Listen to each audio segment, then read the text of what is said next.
detected. Ha! Ta! Propagate! Cha! Ha!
Take it easy.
Take it easy.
Take it easy.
Ad Astra Abyss.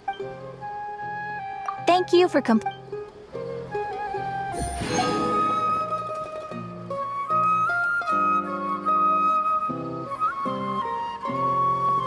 Ad Astra.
Although I've sent myself into exile, I'm still doing essentially the same things as before.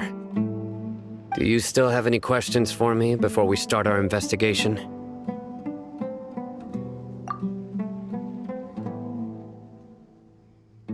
One of my former subordinates told me that this title has its origins in a strange incident. The Academia has long exiled mad scholars to Aru Village. A mysterious phenomenon exists here. When mad scholars first arrive, they are as incoherent and deranged as before. But after spending some time here, they invariably begin to calm down. Initially, the people of Aru Village greatly resented having to take in the mad scholars. But a strange incident one night changed that. Aru village was struck by the strongest earthquake in living memory.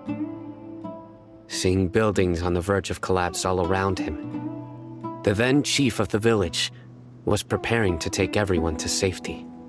Suddenly, he noticed a mad scholar crouching in a corner, caressing the ground with his hands. A soft, green light radiated from him, like a divine glow against the backdrop of night. Despite the powerful tremors that ripped through the ground that night, all the houses remained upright, almost as if they had grown roots reaching deep into the ground. In the end, not a single building collapsed, and no one was hurt. After that, the people of Aru village treated the mad scholars with greater kindness, and began to refer to them as the village keepers. A soft green light? A mad scholar protecting Aru village? What do you make of it, Traveler? Paimon thinks so too. Actually, Sino, do you know if any of the mad scholars continued to wear their Akasha terminals at Aru village? In theory, they would continue wearing them so the academia could still monitor their activities. With that said, the main Akasha system would no longer have any interaction with them. Oh, no wonder! Everything makes sense then! Add in the fact that they calmed down, it was probably Nahida who calmed them. If you are able to draw a conclusion from this one story alone, then it appears you possess much more information than I do. So, what do you make of the story? Really? Lesser Lord Kusanali. What? You don't believe us? Lesser Lord Kusanali was definitely using the Akasha to give her power to the mad scholars! No, it's not so much that I don't believe you. I'm just struck by your reasoning. Lesser Lord Kusanali, the current Dendro Archon. Is she really active in Sumeru? The Academia has always placed far greater importance on the late Greater Lord Rukkhadevata. They've more or less ignored Lesser Lord Kusanali, and I've never had any reason to doubt their views. In addition, I've never heard any stories about Lesser Lord Kusanali and her deeds. To me, she might as well have been a god that never existed. No way! Nahida definitely exists! She's a... how should Paimon put it? She's a good Archon who's kind and wise, even if she says weird stuff sometimes.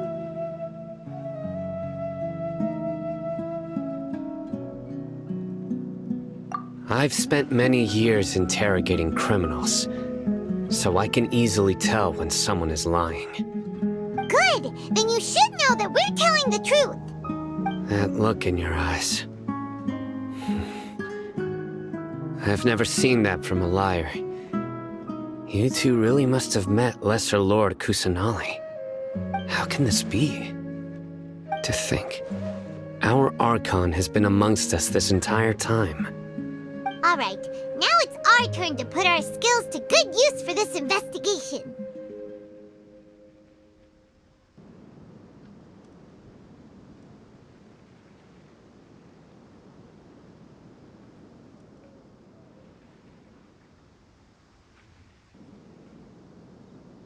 But easier said than done, especially since we don't have any leads. Maybe we can start by knocking on some doors. Excuse me, are you here to help me find my grandpa? Huh? Who are you?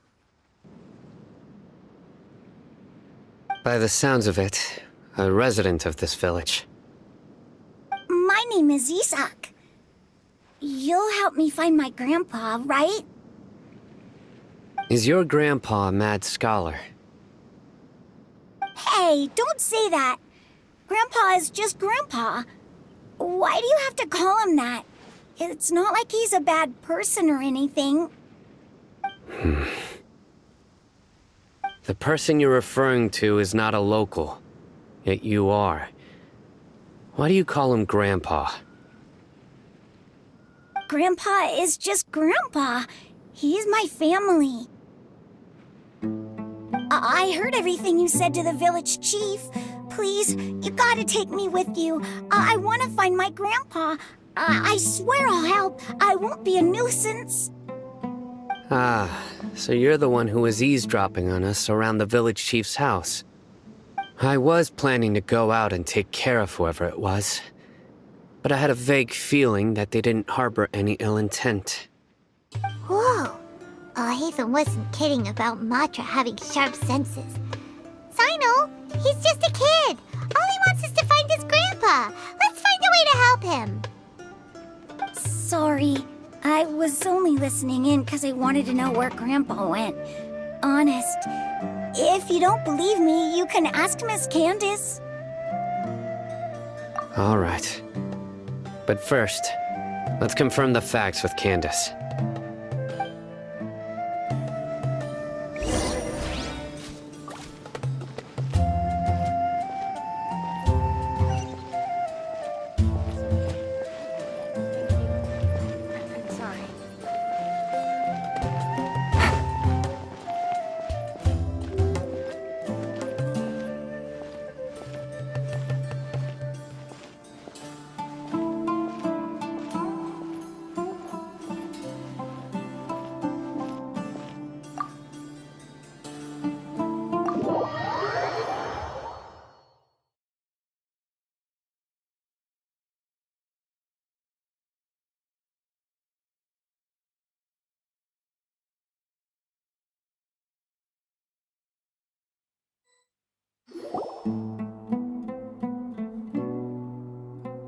Sino is super vigilant.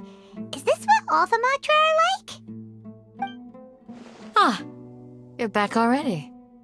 We just wanted to confirm something with you. Do you know a boy by the name of Isak? I had a feeling he'd go looking for you. Huh? You knew this would happen? Yes. Although he tried his best to stay hidden, I still noticed him eavesdropping outside the window. He really wants to get his grandfather back. Isak's parents were both Aramite mercenaries who rarely returned to the village after finding employment in the city. He was raised by his grandfather. Unfortunately, it was only a few years before his grandpa passed away. Isak was still very young at the time, so various families in the village took turns caring for him so he could survive. Later, an elderly mad scholar arrived at the village. Isak thought the scholar bore a striking resemblance to his grandfather, and thus often spied on the man. However, the scholar was unkempt in appearance and incoherent in speech. Although Isak referred to the man as his grandpa, he was afraid and didn't dare to approach him. One summer night, the oft mumbling and bumbling grandpa suddenly calmed down and seemed to become more lucid. He even noticed Isak hiding in the distance. So Grandpa walked up to Isak and patted him on the head. He even took Isak to the entrance of the village, where he patiently taught the boy the names of the stars, and accompanied Isak until he fell asleep. The next morning, Isak woke up and wanted to go find his grandpa again, only to realize his grandpa no longer recognized him. However, even so, Grandpa retained his calm expression. It's said that those who saw the scholar claimed he no longer appeared to be crazy, but appeared to be living in his own world, almost as if he were sleepwalking. Isak was thrilled that his grandpa was able to find peace, and would follow him all the time, asking him things like, "Grandpa, want me to take you somewhere fun?" Or, "Grandpa, could you tell me stories about the stars again?" All this somehow just makes Paimon feel really sad. It seems like they both deserve so much better. Perhaps. Nearly everyone who lives in the desert has some form of hardship or regret. But even so, we must still continue on with our lives. It's also my reason for fighting. I must continue to protect this land.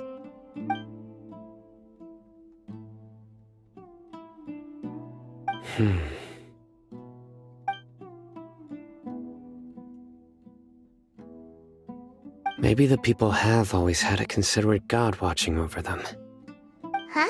What did you say, Sino? No, nothing. As long as Esau keeps his word and doesn't get in our way, we can take him along. Perhaps you are more compassionate than I gave you credit for. Please accept my thanks on Isak's behalf, Sino.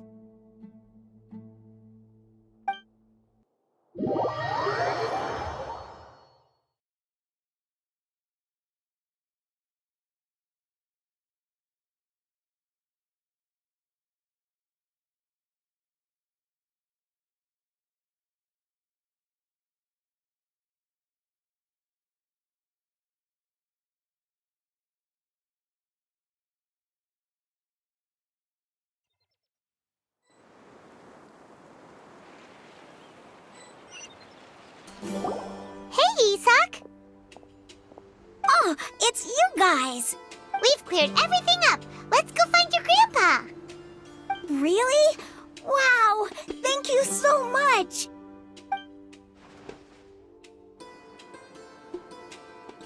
Yeah! Alright. Let's ask the local residents some questions first.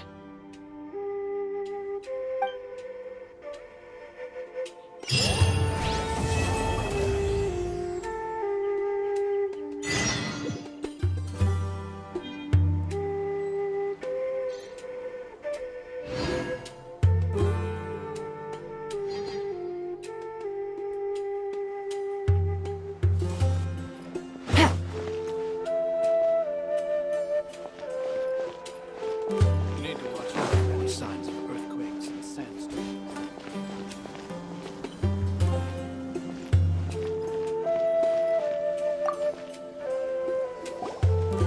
Excuse me, did you happen to see where the missing scholars went? You mean the village keepers? Oh, let me think. When I was eating dinner the other day, I saw one of them by the side of the road, muttering away and eating mushrooms and tree roots. They shouldn't go around eating that kind of stuff. Okay. Did you notice anything else? Anything else? No, I think that's all I have to tell you. Sorry.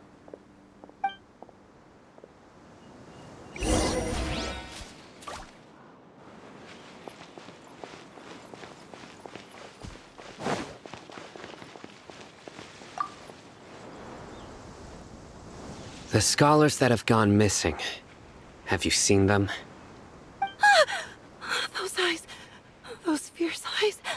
You look like a real fighter. Don't change the subject. Right. You were asking about the mad scholars. I think it's been a few days since I last saw them. I usually go to bed pretty early, so I'm not too familiar with what goes on at night. But honestly, I feel quite sympathetic towards them. Even though they act a little strange, they've helped me in the past. If it weren't for them, my house would have collapsed long ago. Do you also think Grandpa and the others are good people? Grandpa? Oh, hello there. It's little Isak. You mean that nice man who looks like your grandpa's long-lost twin, right? He was actually the one who protected my house. I saw it with my own eyes. He happened to be staying near my house that day and was doing something with his hands on the ground. It still feels pretty surreal now that I think back on it. Did someone teach them how to do that? Well, whatever the case, I'll always be thankful to him and whoever taught him to look out for others. I'm pretty sure that if I ever went mad, I wouldn't be able to do anything like that. Gotcha. Thank you.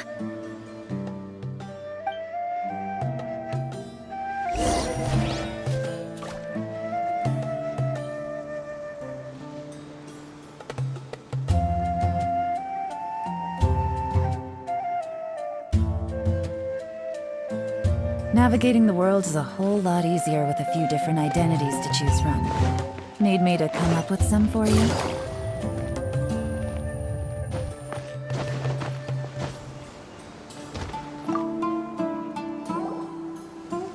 Sir, have you seen my grandpa recently? You know, the one who likes to sit and space out near the village entrance. Oh, well, if it isn't Isak. Oh, your grandpa, huh? It's been a while. The last time I saw him, he was spacing out by the road as usual. I went and asked him if he'd like any of the food I had prepared, despite my wife's protests. Like many people, she's really quite terrified of them. And speaking of my wife, she's still always complaining about how I don't make enough mora. It might explain why she's always mad at me. Oh, thank you. Thank you for taking care of him. It was nothing. You're looking for him, right? Did he go for a walk and get lost? Yeah. That's no good. Well, once you found him, come by my place again and I'll cook a little something for the both of you. I've known you since you were very young, so as far as I'm concerned, you're family. Please feel free to come by anytime. Wow, what a nice guy! Okay. Thank you, sir. Huh? Don't say anything for now.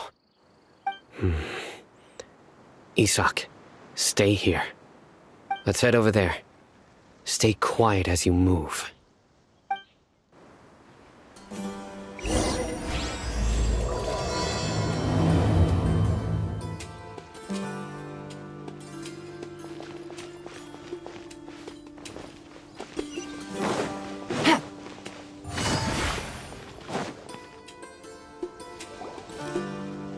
Listen, see if you can make out what they're saying.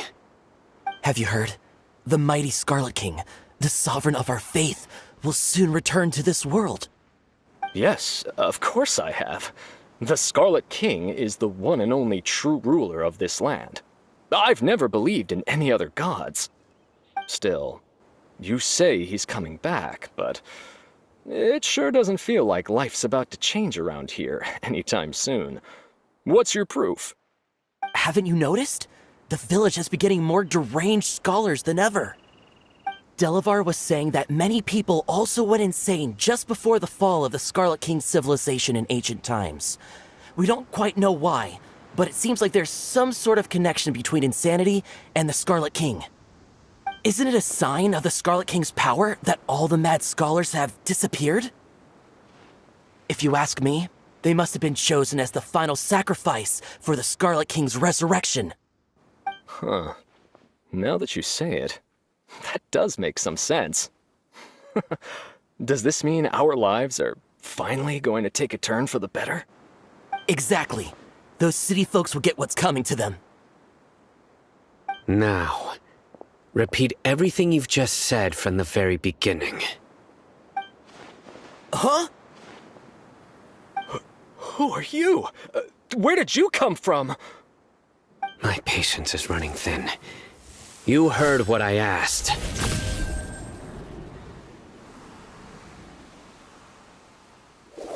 Yeah, bro, this guy's something else. Just look at his eyes. One wrong move, and he's gonna flay us alive. Let's not get on his bad side, okay? I am no match for this guy. Oh, okay, good sir. What is it you would like to know? Tell me about the Scarlet King's resurrection. Well, I only know a few things from hearsay. I went for a drink the other day and heard others talking about a rumor that the madmen will disappear, and that the Scarlet King will return to this land. I'm not making this up, I swear! Hey, go on, keep talking. It's true. It's all true, sir. We desert folk have had more than enough of those people at the academia. They keep sending us all their mad scholars and won't let us have a good life. Would you want to live like this if you were in our place? The radicals were even more thrilled than me when they heard the news. We're all praying for the Scarlet King's speedy return. Delavar also said that once the Scarlet King returns to our side, it's only a matter of time before we conquer the land on the other side of the wall. They're all willing to serve under the Scarlet King and fight for a share of the glory. Is that so? Seems like he still wants to know more. Keep talking. Got it. At first, I told myself it was just the drink talking, but then all the mad scholars vanished without a trace, just as the rumors said. Please don't beat me up just for mentioning these rumors. If I'm guilty, then everyone else around here is also guilty. I'm just saying what the others said. The people here really like the Scarlet King, but dislike the Dendro Archon. Where is this radical person you talked about? I haven't run into him over the past few days, so he probably hasn't been around the village. What about you, man? Have you seen him at all? No, not at all. We wouldn't dare lie to you. He's really not here right now. Sounds like you're not too close with the radicals. No, of course not. All we know are their names. I have many ways to stop you from talking, and many others to stop you from sending warning messages. So you'd best just stay home and hope I don't hear of you trying to contact anybody. Don't do anything until I've gotten to the bottom of this. Try something foolish, and even Candace won't be able to protect you. Yes, got it. We'll do just as you say. That scared Paimon half to death. Sino is pretty terrifying.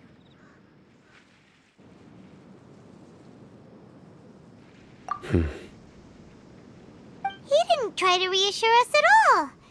It's like he's used to hearing that. Oh, Paimon bets lots of people have told him that before. I heard that. Sorry. It's part of being a Matra. The rumor we heard just now seems like a strong lead, but we need to check a few more places. Very well. Isaac! I'm here. Where's your grandpa's house? Well, I can take you there. Just follow me.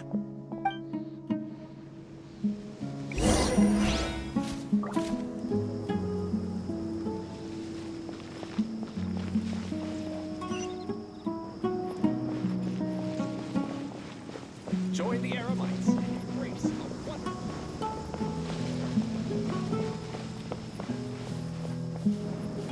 Grandpa? Oh, he likes to be alone.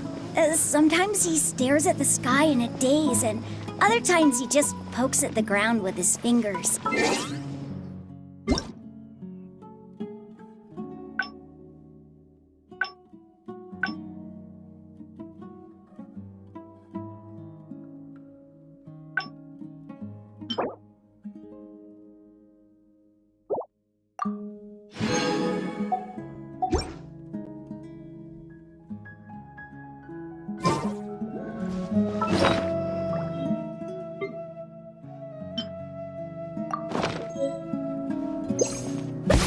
Every now and then, he yells at...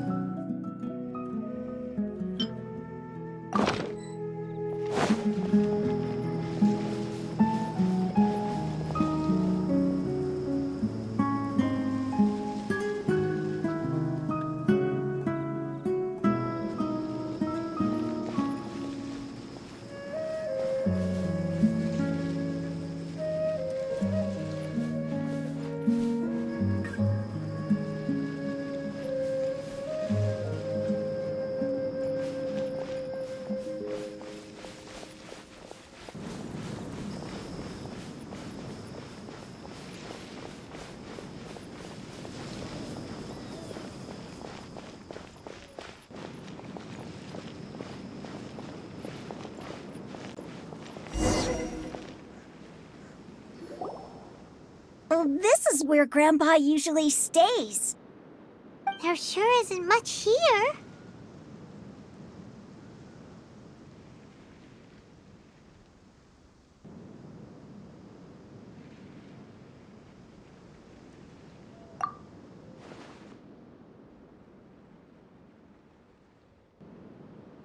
No. Incense? Please don't say it's the same one as before. But are you okay? Are you getting dizzy or need to lie down? There's a scent that you can sense, but I can't. A certain traveler here once passed out from that smell. Thankfully, Tainari saved the day. And then he gave us a long lecture to explain all about how it worked. So, you know Tainari. Huh? You know him too? Are you two friends? Yes. Now that I concentrate, I can also make out the scent of incense. Wait, surely Tainari didn't lecture you too? No, no need. Did you first encounter this scent at Tainari's house? In the forest. From a scholar.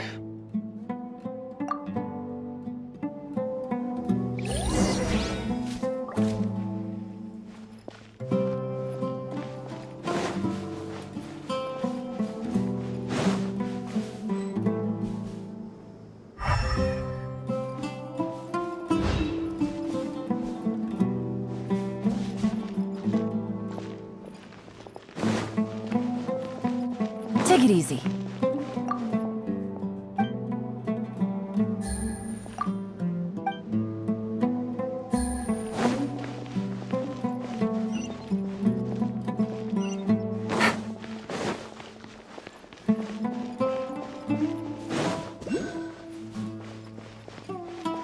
Take it easy.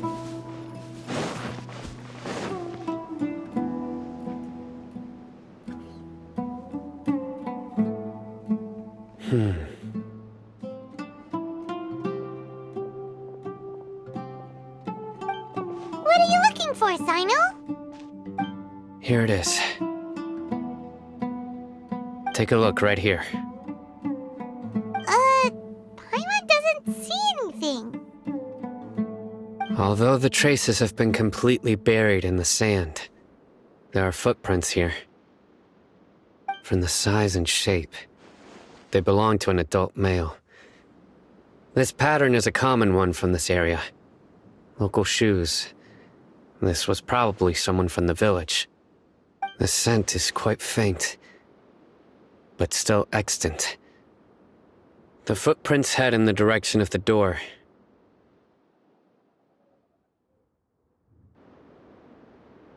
But who would come looking for Grandpa? He doesn't have any friends. We'd have to ask whoever lured him away with the incense.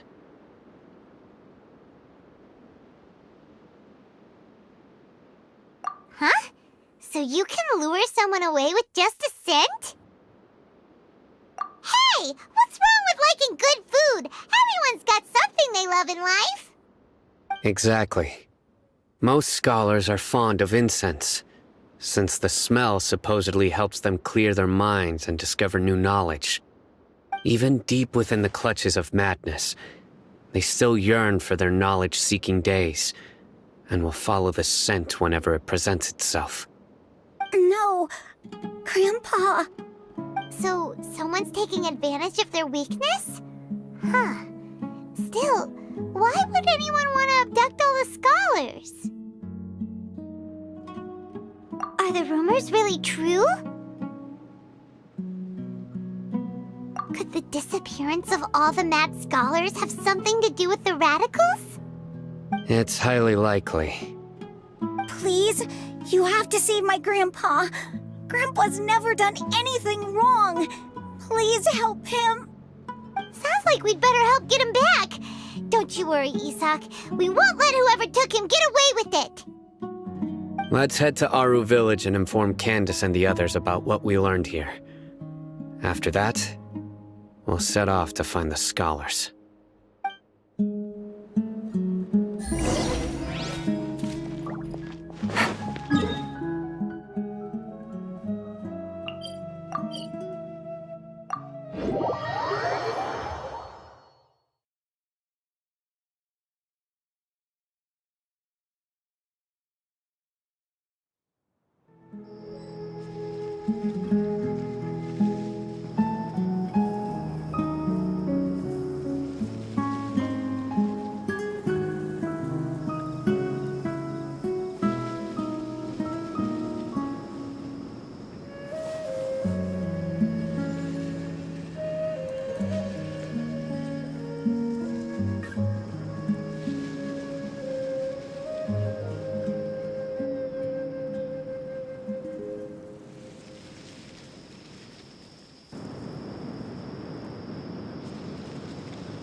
Good roll.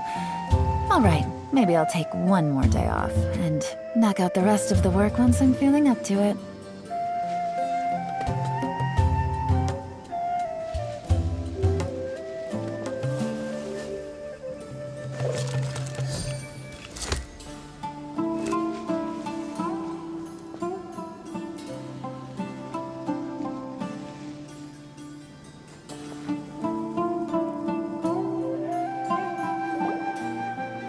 Right. The darker fabric definitely looks a lot better. That'd be my choice, too. We're back, Candace! We've got a lot to tell you. Ah, welcome back. Sounds like everyone's friends already. Oh, Dia's here too! You bet. So, everything goes smoothly? Reasonably. Hatham didn't go with you? We haven't seen him at all.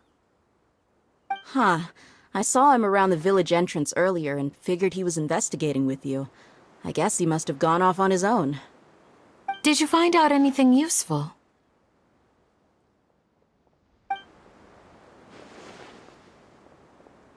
I see. So someone used a kind of incense to lead the exiled scholars away from the village.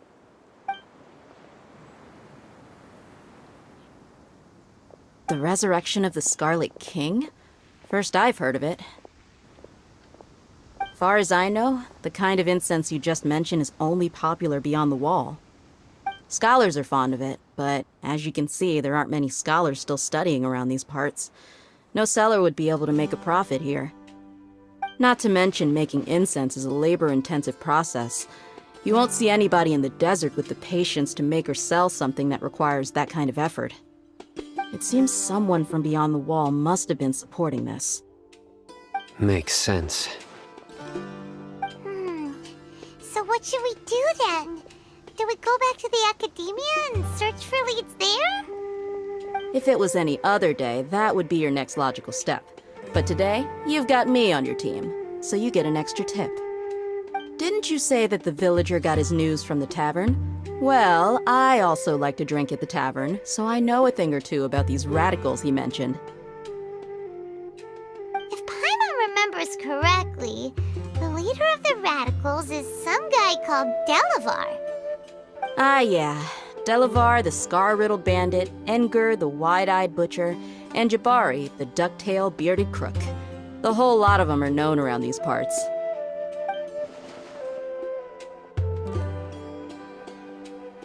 These guys have one thing in common, and that's being broke. The rougher life gets, the more they want to believe in the Scarlet King. Way they see it, the Scarlet King's resurrection is their only chance at overthrowing the academia. Throwing all of Sumeru into chaos is the only way to change the way of life here in the desert. Anyway, that's my guess why they've chosen to become radicals. Tia! You're amazing! You really know this place inside and out!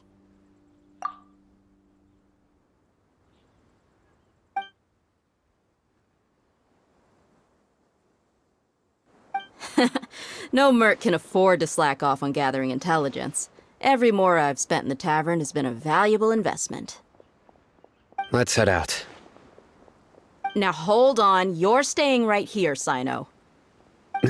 Why? Aru Village is not a big place. Outsiders stand out here like a sore thumb. I'd bet word about you has already gotten out. The desert is unforgiving, so the way of life here is also a lot tougher than on the outside of the wall. You survive on making connections out here. Compared to you, mercs like me are just third-rate amateurs. I've got no actual fighting skills to speak of. But that also makes it a whole lot easier for me to gain the locals' trust. I need to go around and ask some questions, but it'll be difficult if you're with me. Fine. Good. Then we've got a plan. The Traveler and Paimon will go to Caravan Rebat with me, and we'll try our best to figure out where the Mad Scholars have been taken. Sino, you'll have to stay in the village and continue investigating on your own. Alright, sounds like a plan!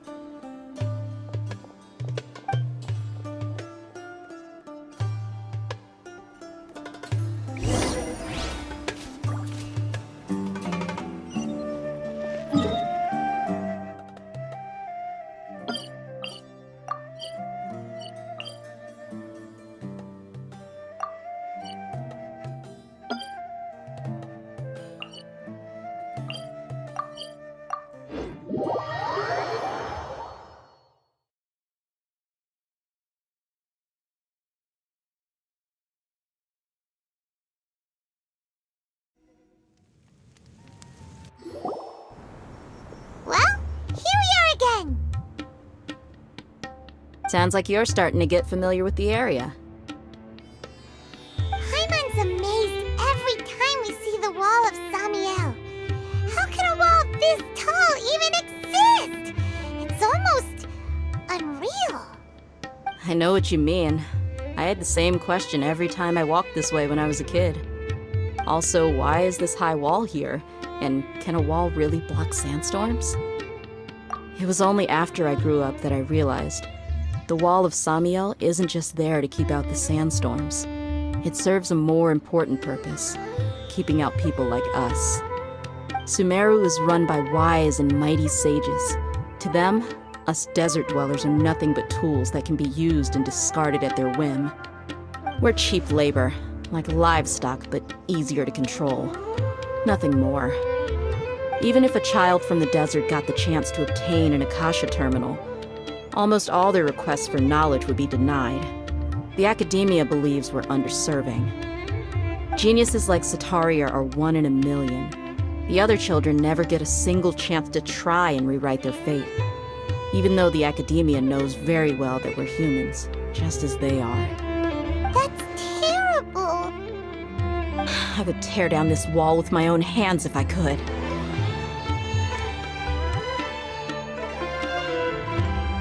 Hey, Dia. You're not thinking about doing anything scary, are you? No, not at all. This place just gets me thinking, that's all.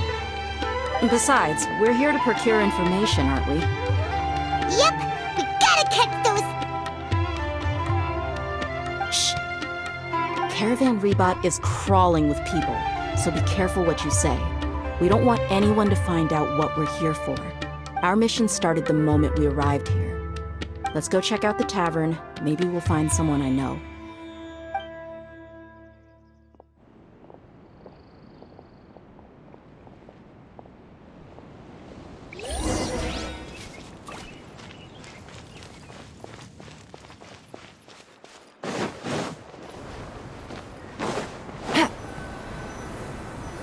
Just our luck. None of them are here today. You mean you don't see anyone you know? Dia, is that you? What a coincidence. You here for a drink too? Zaki. Finally, a friendly face. Oh, and who do you have with you here? Guests from another land? Hello, hello. I'm Zaki. Dia's, how would you put it? Drinking buddy? We've had drinks together a few times.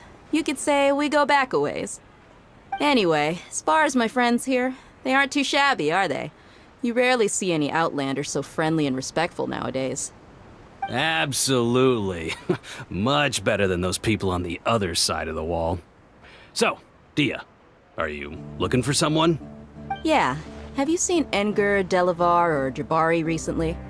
Of course I have. Matter of fact, we were all here drinking together just a few days ago.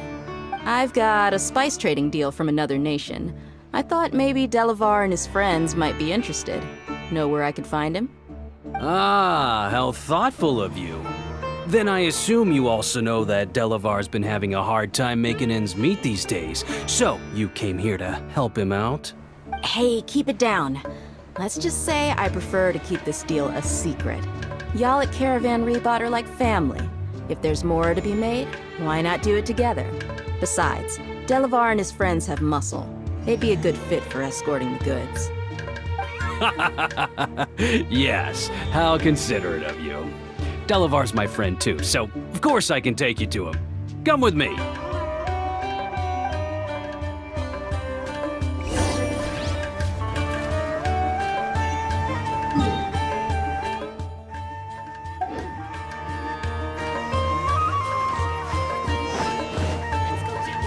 Game's up. Time's over.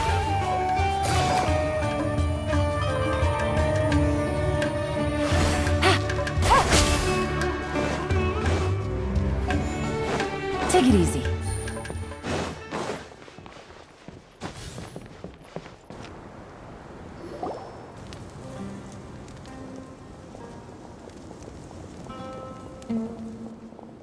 Are Are we there yet? Yep, this is the place. This place is practically deserted. What are they doing in a place like this?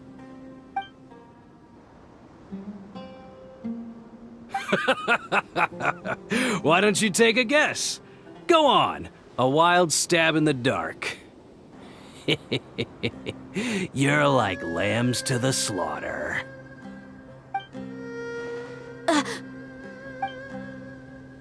Oh no! It's an ambush! What's this all about, Zaki? Come on, Dia. You really think we didn't hear about what you said back in Aru Village? The boys have kept a close eye on you from the moment you set foot there. Not only do I know that you're looking for Delavar, I also know that you've teamed up with people from the Academia to look for the missing scholars. So, you've been watching us from the very beginning? Uh-oh. Paimon knew leaving Sino behind was a mistake! And you left the strongest one in the village, didn't you? Who do you think you are? You really thought we'd fall for your little business deal nonsense? So you and Delavar have been partners all along. Dia, I guess it's only natural for a traveling mercenary like you to be out of the loop. Those of us who hang around the tavern have stronger bonds than you think. But you got one thing right. We're all looking forward to an uprising in Sumeru. There's nothing more we'd like to see than the desert folk overthrowing the Academia. If that's the case, then I'm sure Delavar wouldn't miss a second of it. I'll be honest with you, if it weren't for what you said in the village, your little monologue about the Wall of Samio would have convinced me that you're one of us. Delavar. And Enger, you're here too, huh? Long time no see, Miss Mercenary. You should have known the traitors are what us followers of the Scarlet King despise the most. Dia, I thought that you, a fellow desert dweller, would understand that the Scarlet King is greater than the Dendro Archon. Little did I know, you don't deserve to join us. Yeah, gee, what a missed opportunity. Adopting radical views and kidnapping innocent scholars, all because of some baseless rumors. Anything else I'm missing out on? See? There you have it.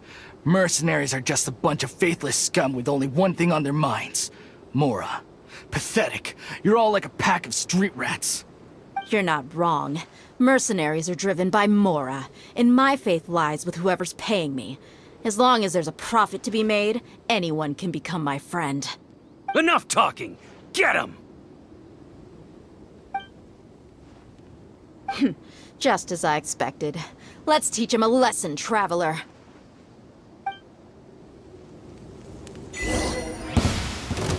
Following orders. New punching bag. This is long overdue. Spring forth!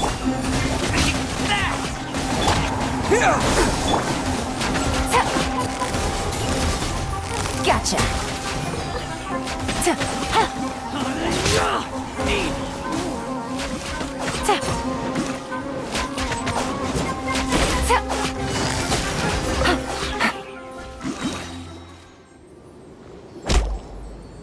Impossible! How could you?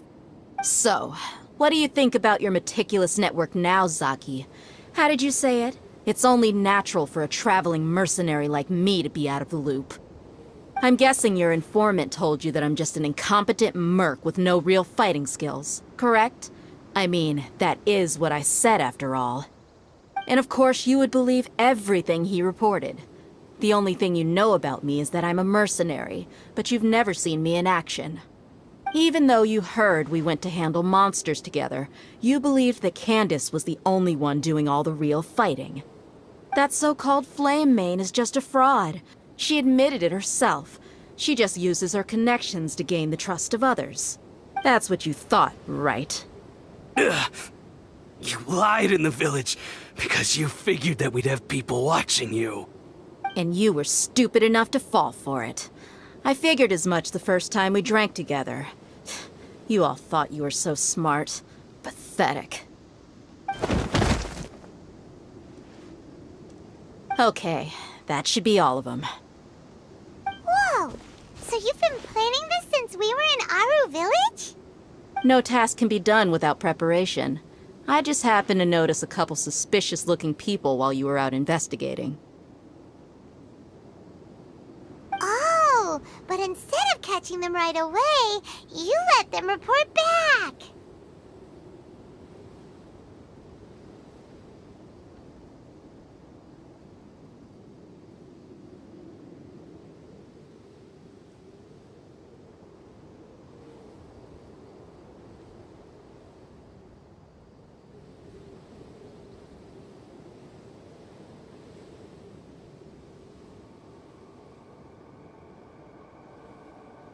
Those two who were snooping around were just a couple small fries.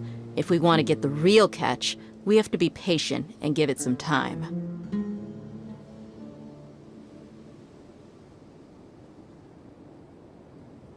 Oh, you mean the funny name she mentioned back in Uncle Ampu's house? The wide-eyed butcher, scar-riddled bandit, Paimon can't remember them all. That's just a bunch of drunk talk. Edgar and Delavar like to talk themselves up when they're drinking. Edgar, the wide-eyed butcher, and Delavar, the scar-riddled bandit, are the nicknames they came up with for themselves. Alcohol has a way of making people share what they really think. So Edgar and Delavar are always rambling in the tavern about how the Scarlet King is a superior deity. What about Zaki? He's just a numbskull who fell right into our trap. Zaki was probably the best hidden of them all. My initial plan was to find Delavar first, and then try to track him down. That's what you wanted to ask when we were at Uncle Anpu's house, right? Jabari is one of the villagers you talked to. You know, the one who wanted to treat Isak and his grandpa to some food. Wait, so he's a radical too? No, he isn't. I just needed to tack on a random villager name to make the eavesdropper think that I was making some wild guesses based on my impressions. Wow, what a genius idea! Well, that's an expert mercenary for you. Ah, you're too kind. It was straight from the usual playbook, if I'm honest. So, that thing you were saying before, is it really true? About what? About how mercenaries only care about Mora, and that anyone's a friend as long as there's a profit. Does that bother you? What makes you so sure? Dia, do you dislike the Dendro Archon like the other desert folk? You two are pretty sharp. No, I don't have anything against the Dendro Archon. I've heard a lot of nice things about the Lesser Lord from Dunyarzad. I can understand her devotion and gratitude. Dunyarzad's just an ordinary person. There's no way a god would be so involved in the lives of everyday people, unless they were truly compassionate. I've begun to realize that the sages are behind everything that's happened recently. The radicals' blind belief in the Scarlet King, making the Dendro Archon out to be an enemy. It's all the Academia's trickery. But I see through it all. And unlike them, I can never be hostile towards anyone who's never done anything wrong. Dia. Anyway, looks like we're done with business here. Traveler, lend me a hand. Let's tie him up and bring him to the village.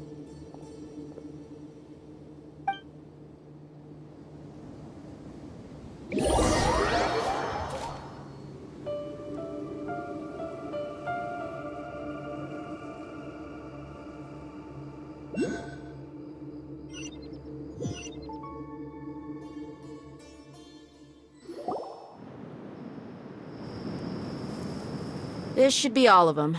I'll let you take it from here. All right. I'll be in touch. Until then, please stand by. Candace, do you need any help? Candace will be okay on her own. I trust her, so you can too. She's been guarding Aru Village for quite some time now. If anyone is qualified to question the offenders, it's her. While I'm questioning them, why don't you pass some time by exploring the area? I'll meet you back here tomorrow morning, Traveler. As for these idiots, let's just hope they live to see another day.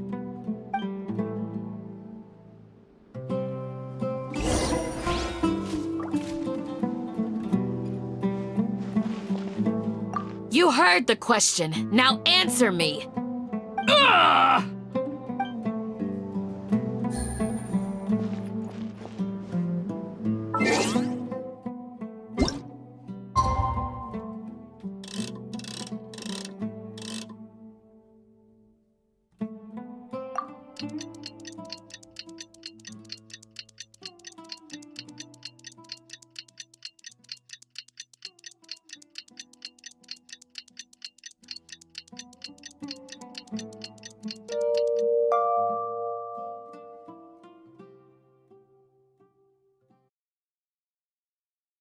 Navigating the world is a whole lot Hey,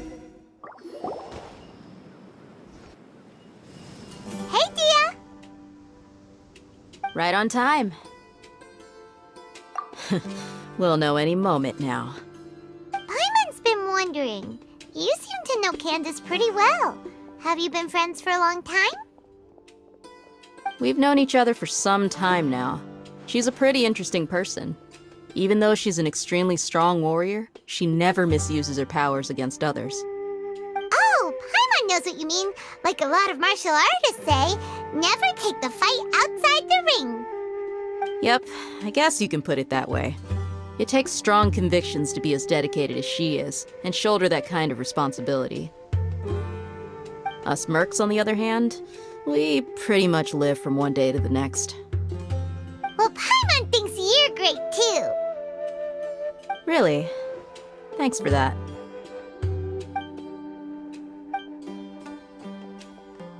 Oh, Zino's here, and he's pretty early too. Yes, I was here yesterday to help out a little. To help out? By doing what? Sharing some interrogation techniques. Oh, you mean you taught Candace some more persuasive methods? Right. Come on in, everyone. Come on, let's go inside.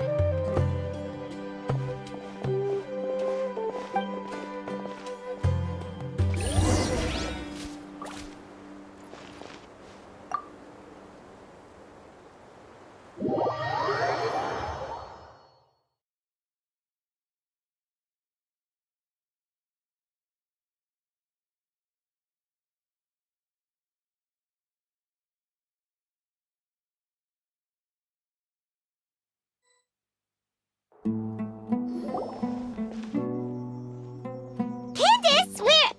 Whoa, you look furious. Do I? Huh. What gave it away? Oh, there's no mask that can hide true bloodlust. Cover up your eyes, and it'll still show itself at the corners of your mouth. Perhaps I need to work on my composure. Still, it's perfectly understandable why I'm angry. I'm sure everyone present would agree. Yes, ma'am. Please, don't beat us anymore. We're gonna die. Well, looks like Sino taught her well. You fear death yourselves, yet you do not hesitate to place the lives of others at risk. The absurdity is mind-boggling. The ones you call mad scholars are known to us as the Village Keepers. They are vital members of our community, and some even count them as family.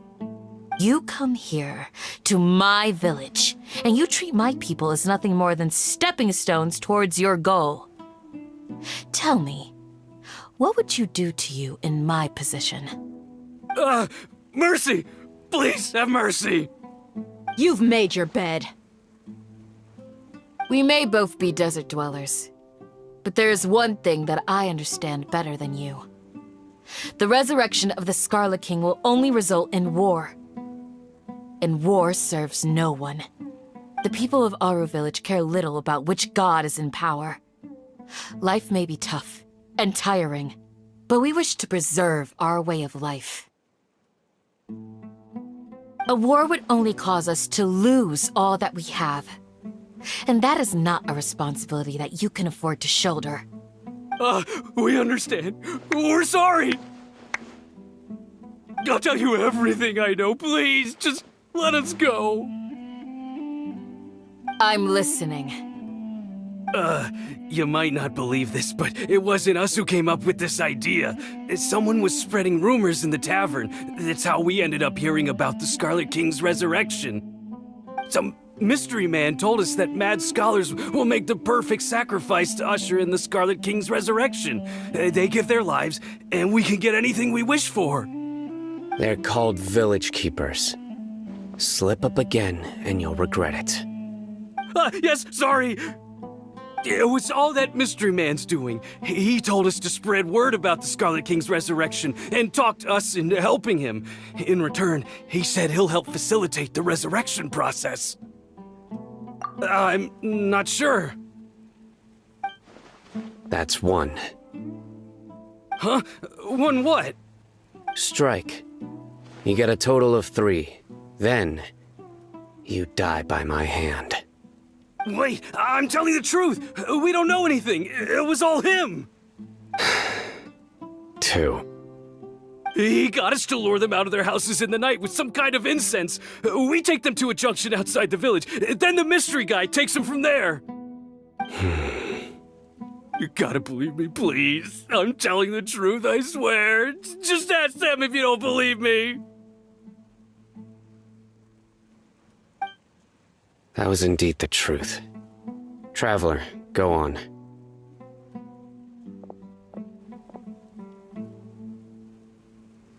You have to believe me. If I knew that, I would have told you his name right away. I'm not risking another beating to keep his secrets. No way. That guy, he wears a cloak, and he's always careful to cover his face. He calls himself the Scarlet King's envoy. I believe I may know what's going on. Uncle Anpu? What do you mean?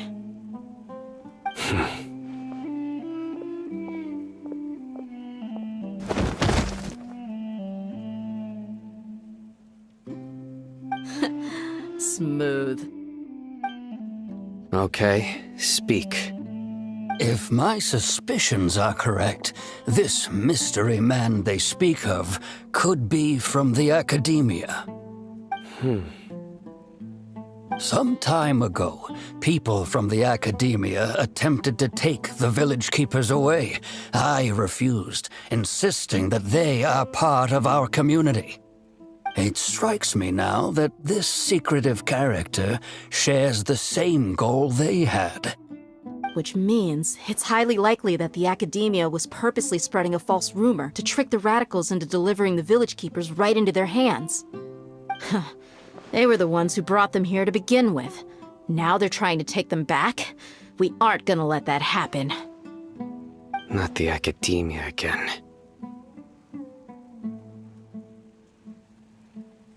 Just as I thought. But what could they want with the village keepers? People are nothing but tools in the eyes of the Academia.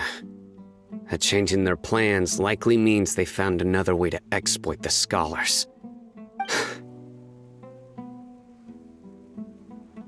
Regardless, our top priority now is locating the village keepers.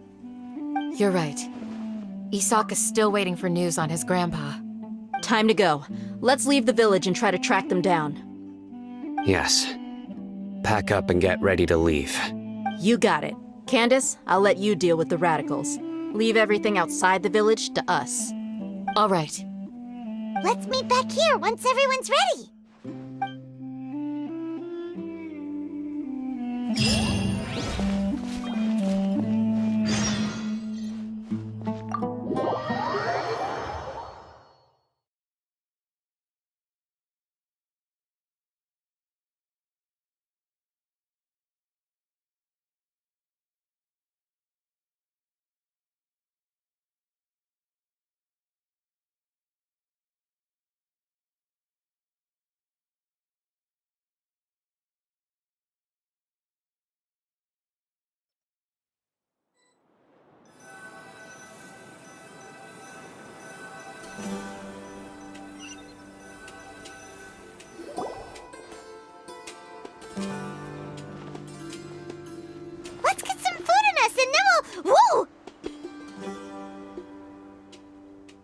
did you come from? Well, as you can see, I am merely sitting here and reviewing what we have deduced thus far. You were gone for ages, and now you're suddenly sitting here musing to yourself? Where have you been anyway? Hey, what's with the silence? You never think things through before asking questions. I'm giving you some time to make up for that. Paimon's so mad! Paimon's gonna give you an ugly nickname! Never mind. Paimon's got nothing. There's just nothing super obvious to pick with this guy. It makes it so hard. Well, you've heard nothing to suggest I left this whole time, so clearly I stayed in the village to investigate. Anyway, you plan to leave Aru Village and keep searching for the truth of this matter, yes? Yep. We're not gonna find out anything more by staying here, so we thought that we might as well take the search elsewhere. Enough with the silent treatment! No. I'm just surprised that you decided to team up with him. Al-Haytham, you haven't helped us out at all ever since we arrived at Aru Village.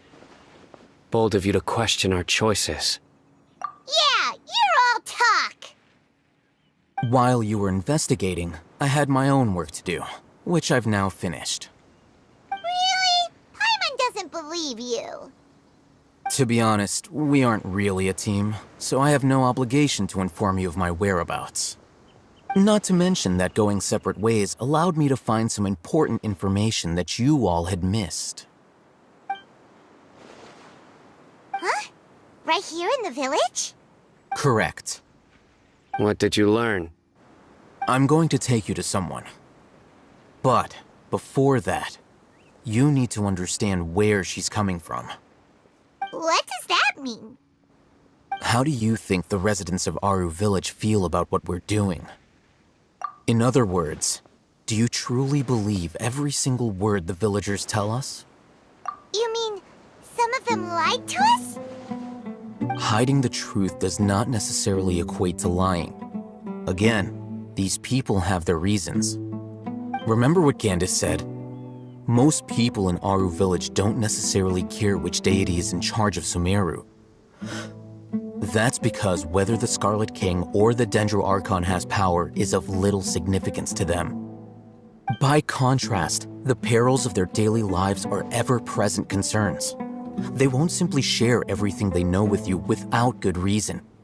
That's why you believed there was no further information to be found in this village. Glad you're following along. Among those you have talked to, there's someone who was consciously keeping you out of the loop.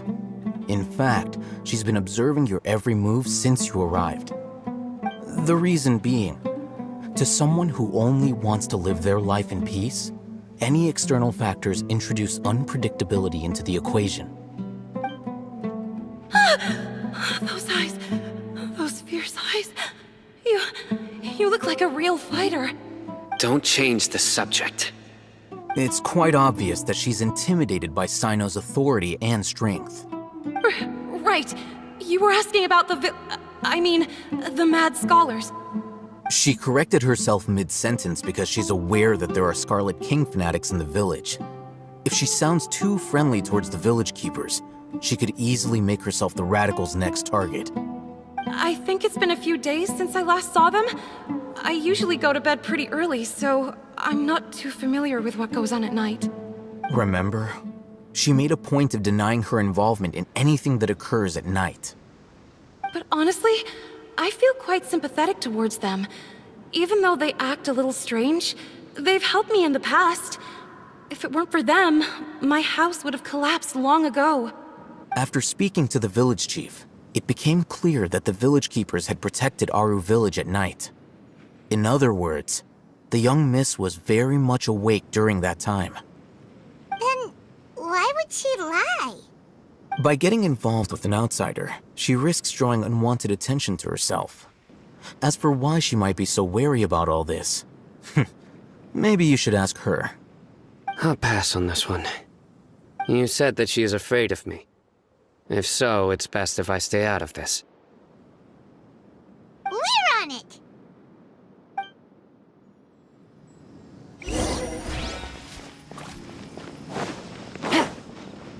Take it easy.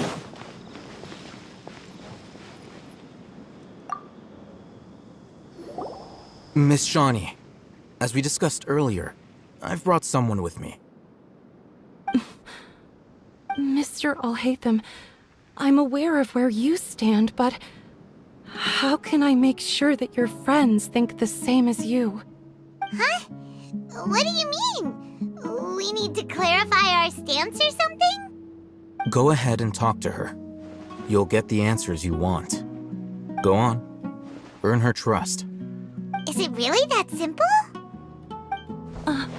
May I call you Traveler? Hi, Traveler. I want to ask you something.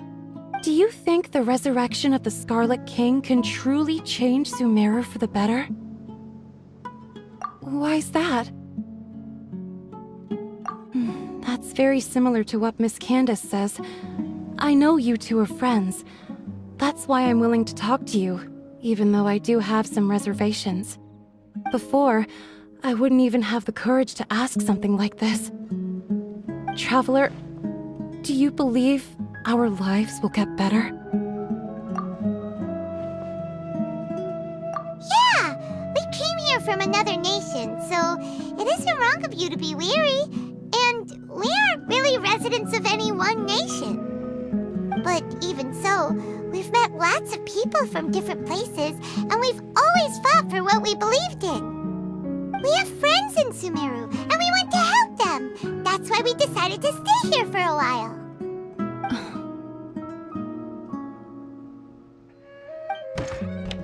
I want to trust you. My apologies for posing my questions like that.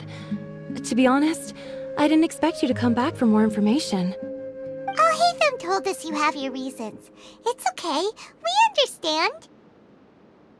The fact is that only one side of my family is desert folk. I don't really fit in anywhere in Sumeru. Some believe in the Dendro Archon, while others believe in the Scarlet King. I don't belong to either side, and neither side would want me. Speaking of which, the radicals mentioned that they despise traitors. Do they just think that anyone who's different from them is a traitor? Yeah. Some people can be so narrow-minded when it comes to bloodline and beliefs. It makes no difference what I say or how I behave. I'll always be suspected of having ulterior motives. Slowly, I just stopped talking to people.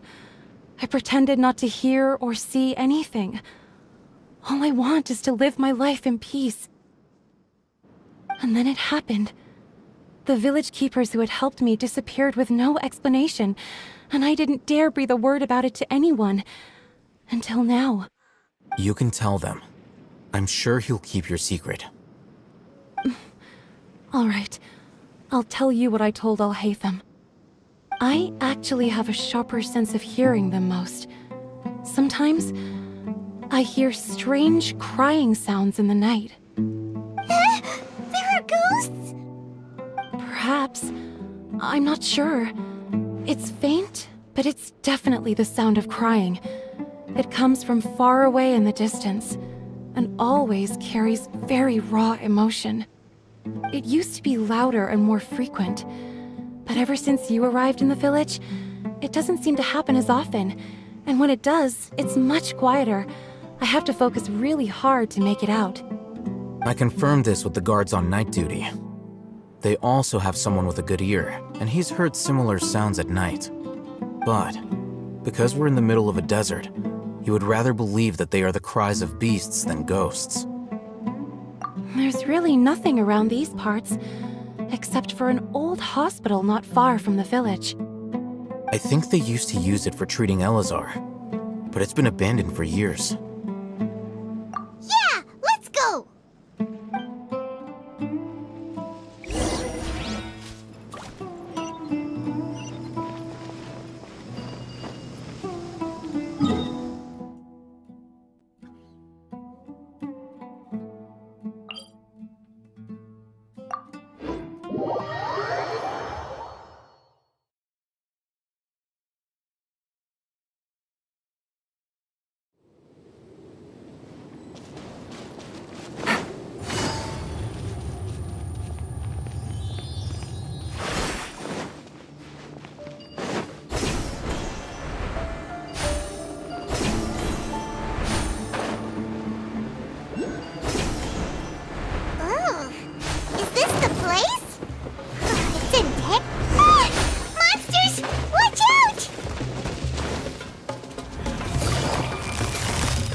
Quietly now.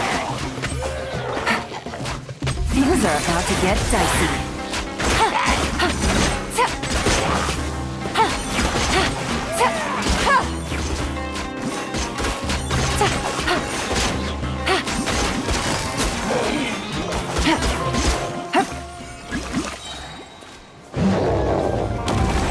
Game's up. Fun's over.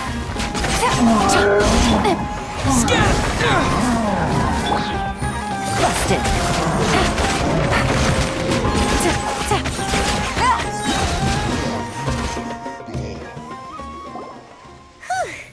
They were easier to deal with than Paimon had expected.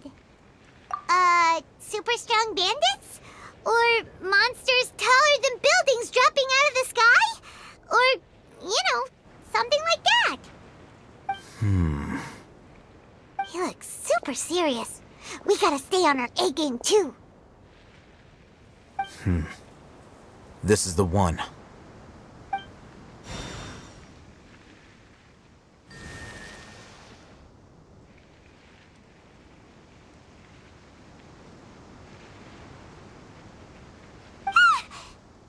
Let's go in and take a look.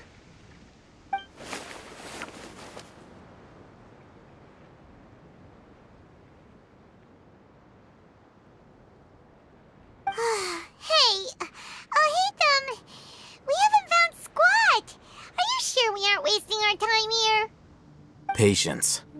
Shawnee says she only hears the crying at night. We have time to burn. Until then,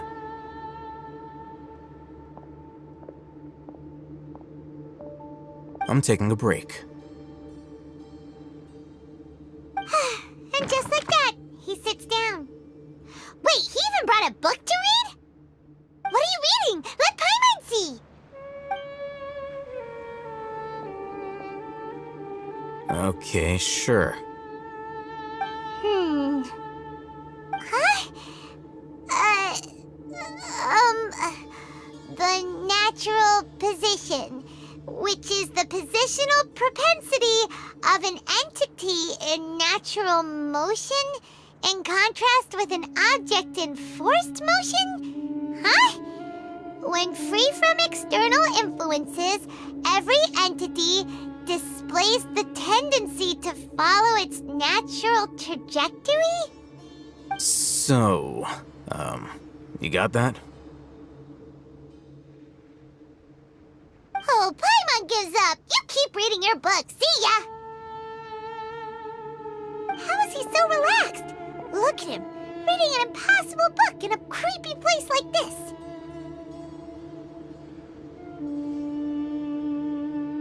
Hey, what good is that gonna do for you? You're acting like one of those annoying grown-ups who go around nagging people to focus on their studies.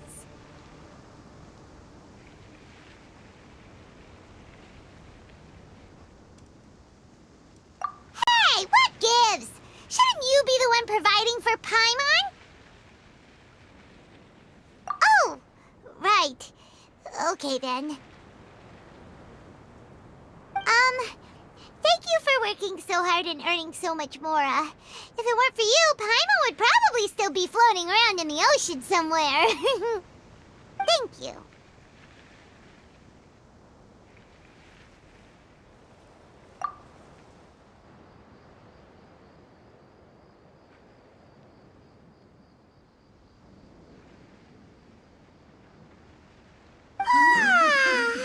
Paimon's getting so sleepy.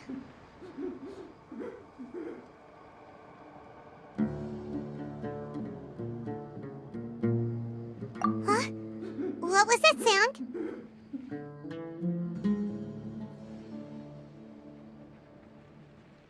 There it is.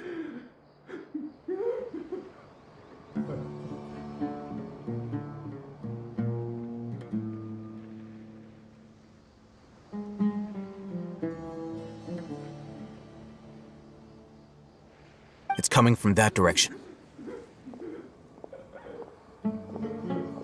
Is the sound coming from here? Huh. Paimon's not seeing anything. It's from below. But there's no way we can get down there. Something is off about the interior here.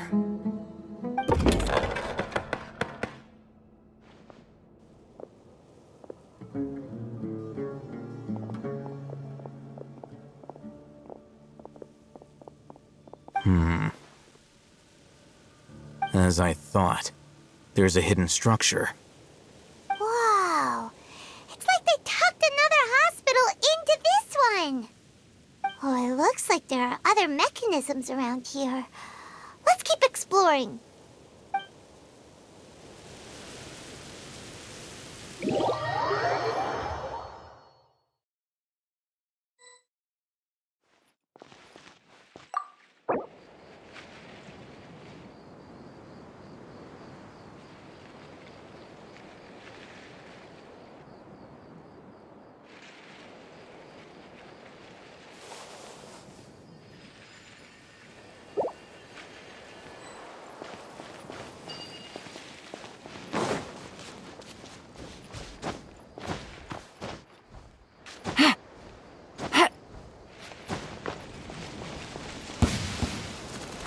Quietly now. Things are about to get dicey.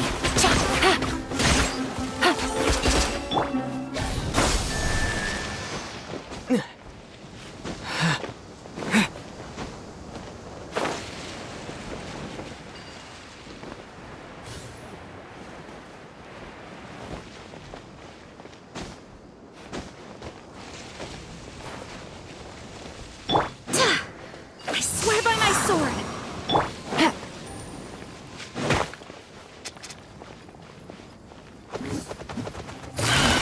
Gotcha.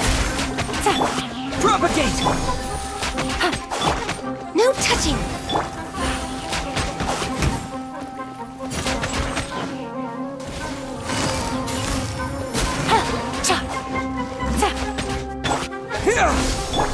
Born of ice and frost.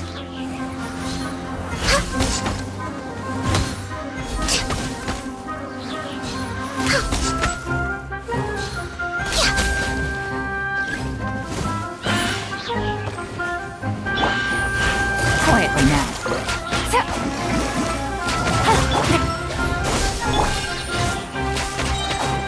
Here comes the catch.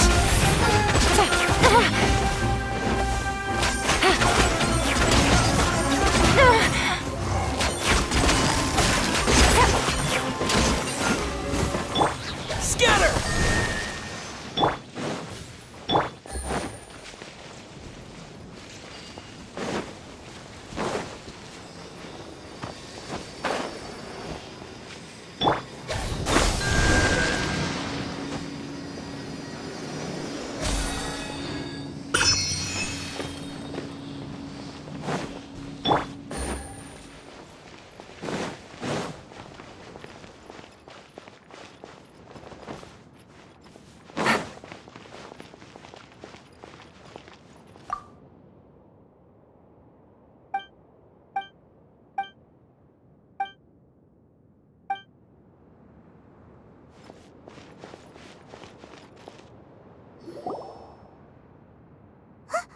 Look, there's someone over there.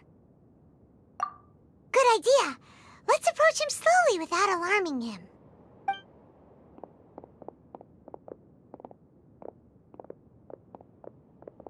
Wait.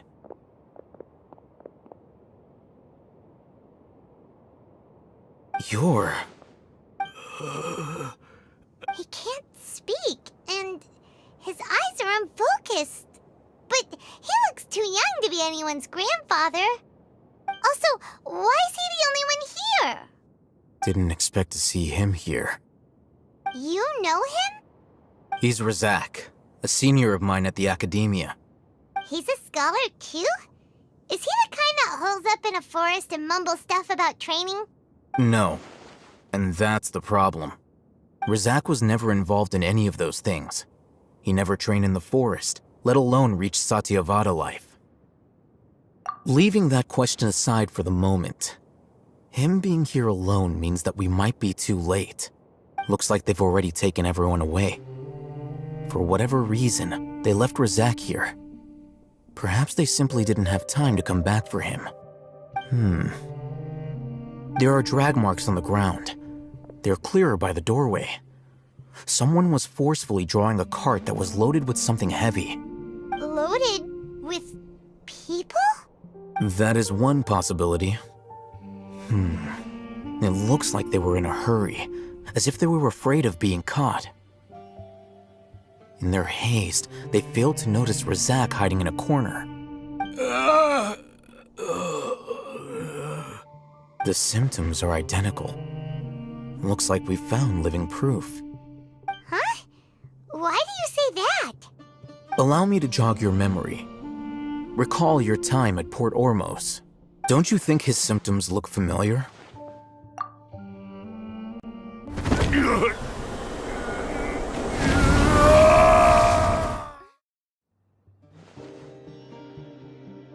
Oh, now that you mention it, they're acting the same way. Correct. The Academia is behind all of this. It isn't difficult to deduce their rationale. First, the Academia spread a false rumor of the Scarlet King's resurrection, emphasizing the role of the Village Keepers, the mad scholars who were exiled to Aru Village. These rumors were all the persuasion that the radicals needed, and those based in Aru Village leapt into action. Unbeknownst to them, of course, through rounding up the scholars, they were actually helping the Academia. As well as being able to exploit the radicals for their own ends, this scheme has one further advantage to the Academia. All the risks and responsibilities are offloaded onto the Scarlet King's followers.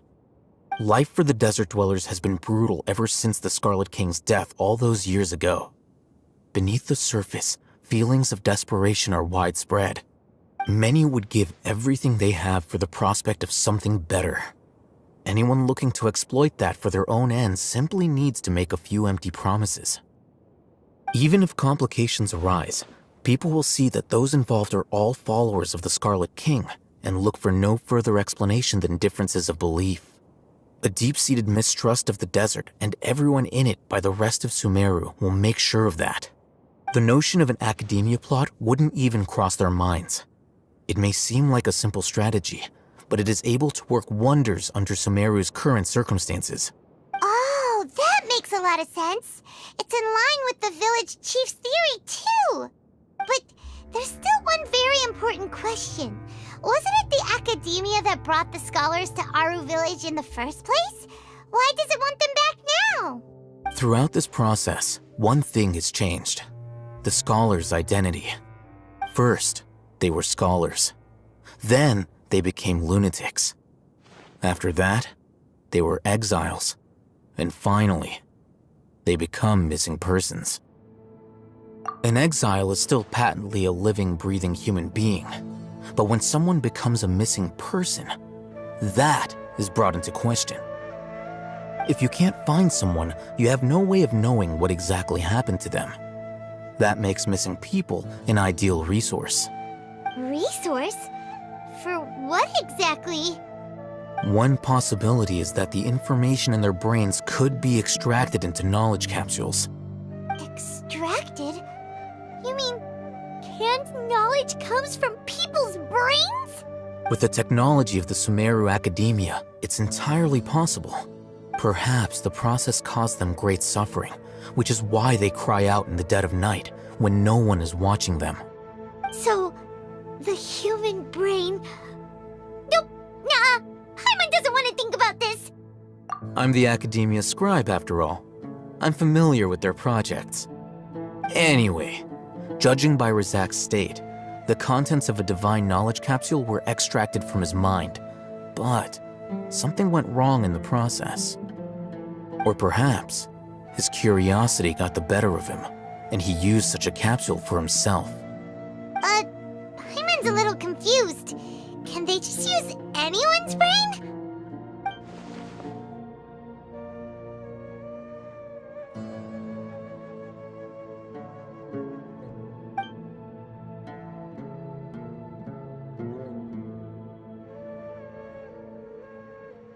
The look on your face tells me you've realized the answer.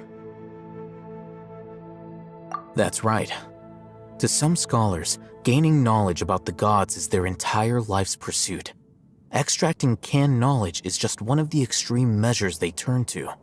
However, I can't help but wonder, what do they seek to gain from divine knowledge?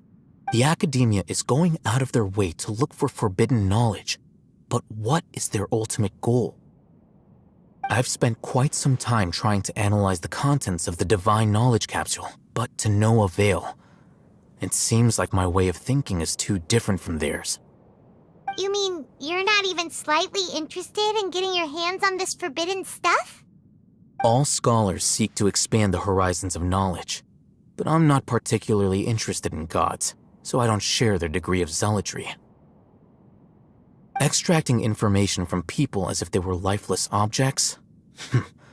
If this is the direction of academic progress, then the academia may as well shut its doors. Sounds like you're really against all this. Of course. The academia's actions run contrary to their rules. Whether it be academics or knowledge, everything has its boundaries.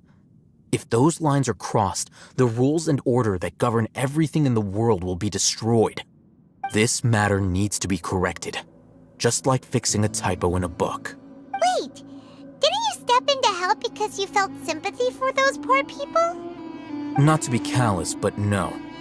My criteria are a little more restrictive than that. There is no shortage of suffering in Sumeru, and the same can be said for the rest of Teyvat as well. What do you plan to do about that? Save every last person? Probably not. Paimon's not sure. You can say that. Simply put, I don't blindly place my faith into strength or heroism. I do what I want. The divine knowledge capsule is something I want to investigate in full. That doesn't mean I'm willing to take action for the sake of a few strangers.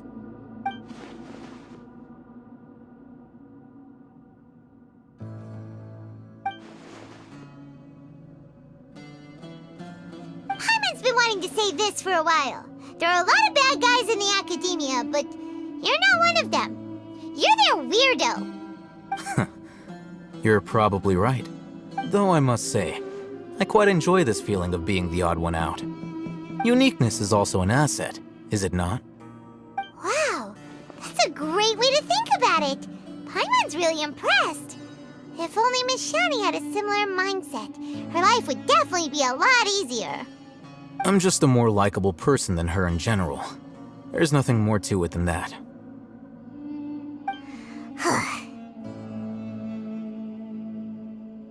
He won't last long if we leave him here.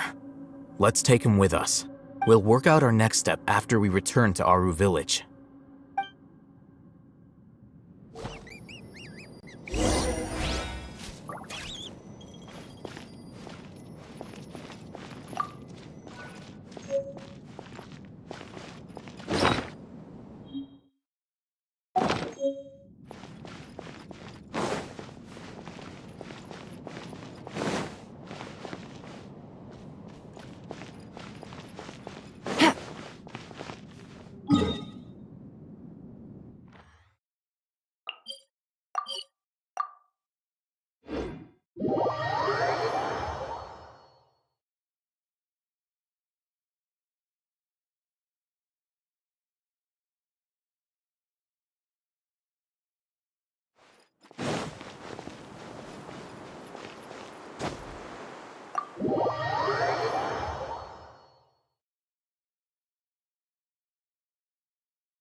We're back!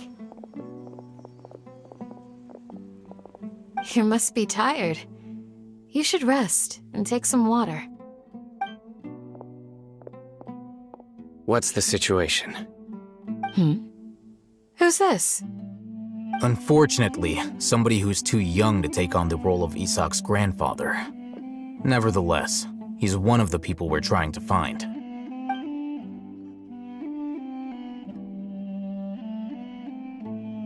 So, at one point in time, The abandoned Elazar Hospital served as the Academia's site for extracting divine cant knowledge.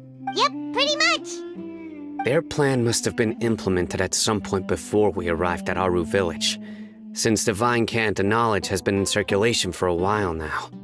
Yet, they fled once we were headed to the village, almost as if they knew we were on their trail. Why is that? Yeah, why is that? We may have a mole in our midst. One of us could be secretly revealing our whereabouts to the Academia. Huh? Are our friendships that shallow? Looks like none of you have realized wherein lies the issue. Sino, you're the reason why they can predict our movements. Wait, what's that supposed to mean? Choose your next words very carefully. It is simply a logical inference. I have my reasons. So what you're saying is, Sino's the mole. Interesting. And here I thought you were the most suspicious one, Alhaitham, since you were always acting alone. I know. You have a point, but I realized something as we were returning from the hospital. Sino isn't like any of us. What are you trying to say? Do you still remember who you are, General Mahamatra? As a Matra, you are no doubt privy to certain kinds of information. Before you can take action against someone, you are required to have all the facts available, including the less than savory details. Simply put, the Academia has traditionally allowed you access to a wealth of sensitive information. Knowing their modus operandi, wouldn't you expect them to take precautions against you? If you want to raise a vicious wolf, you need to make sure that you can avoid its bite. The Academia is monitoring me? It's not that simple. The Academia has eyes all over Sumeru, but they have a special protocol for dealing with you. Every so often comes a Nyagarbaha Day. On this day, the Academia enters new information into the Akasha through knowledge capsules. I remember seeing a thick notebook next to the control panel once. Its contents were all about the General Mahamatra, his activities throughout the day, preferred methods of enacting judgment, everything. You're saying that the Academia entered my information into the Akasha too? But what's the point in doing that? My actions aren't important enough to be added into the Akasha.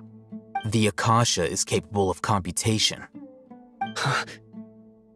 The Akasha's algorithms are entirely capable of predicting your movements using the data entered. When you would depart, the route you would follow, your destination. It knew all of this.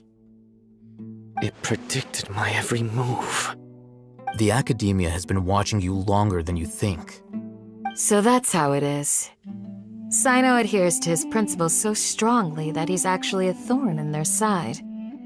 Tenacity of will and steadfast faith are worthless to the Academia. They need scholars who are easily pliable and mindlessly go after anything they can profit from.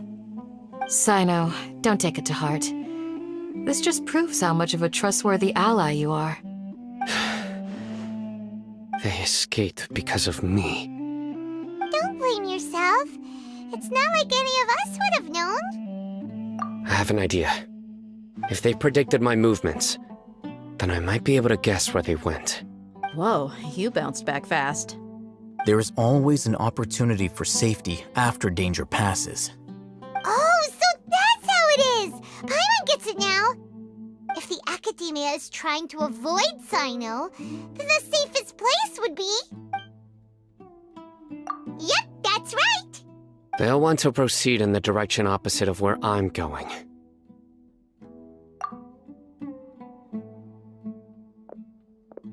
I must go.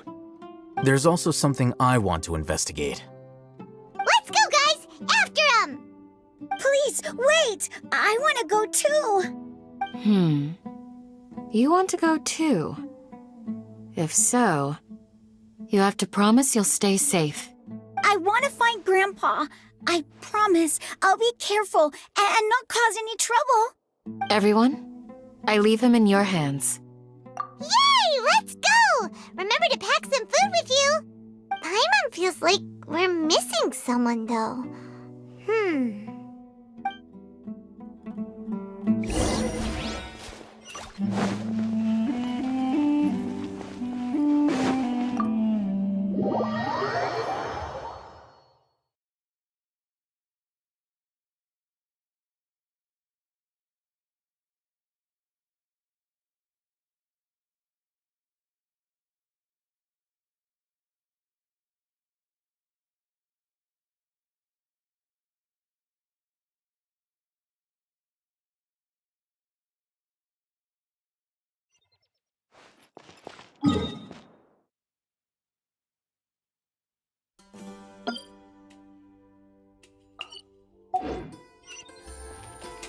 Take it easy.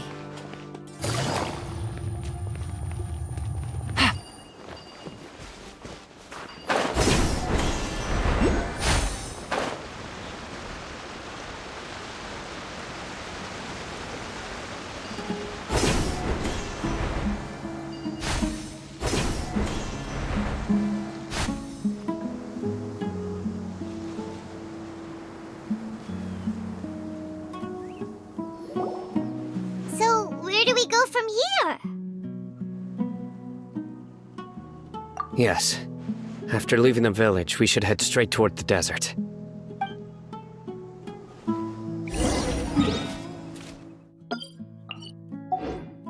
I know the desert like the back of my hand.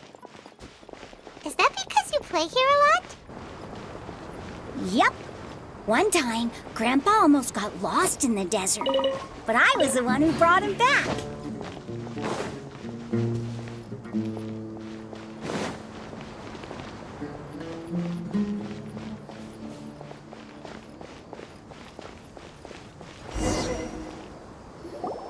There's something here. What's this? It's buried in the sand. Looks like we'll need to roll up our sleeves and do some work. And Paimon thought running around everywhere was already enough work. Okay. So, we have to dig it out? Whatever's down there, looks like it's buried really deep. These are likely fragments of an Academia-developed device, something akin to a headset. Looks like there were more than one village keeper. They must have been escorted this way because there are device fragments scattered around here. Let's split up and search the area. Chances are that we'll find other things nearby.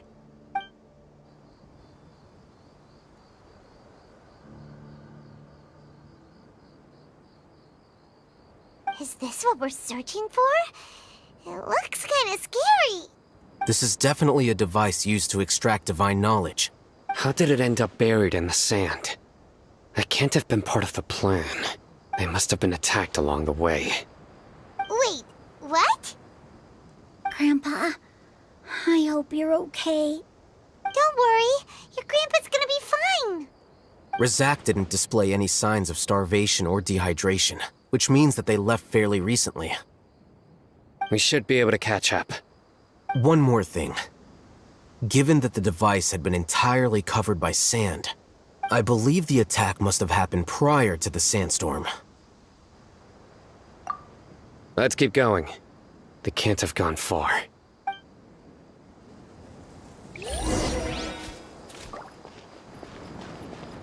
Ugh, but running on sand is so tiring. But you're flying, aren't you, Paimon? Is flying over sand tiring too? Ugh, of course it is.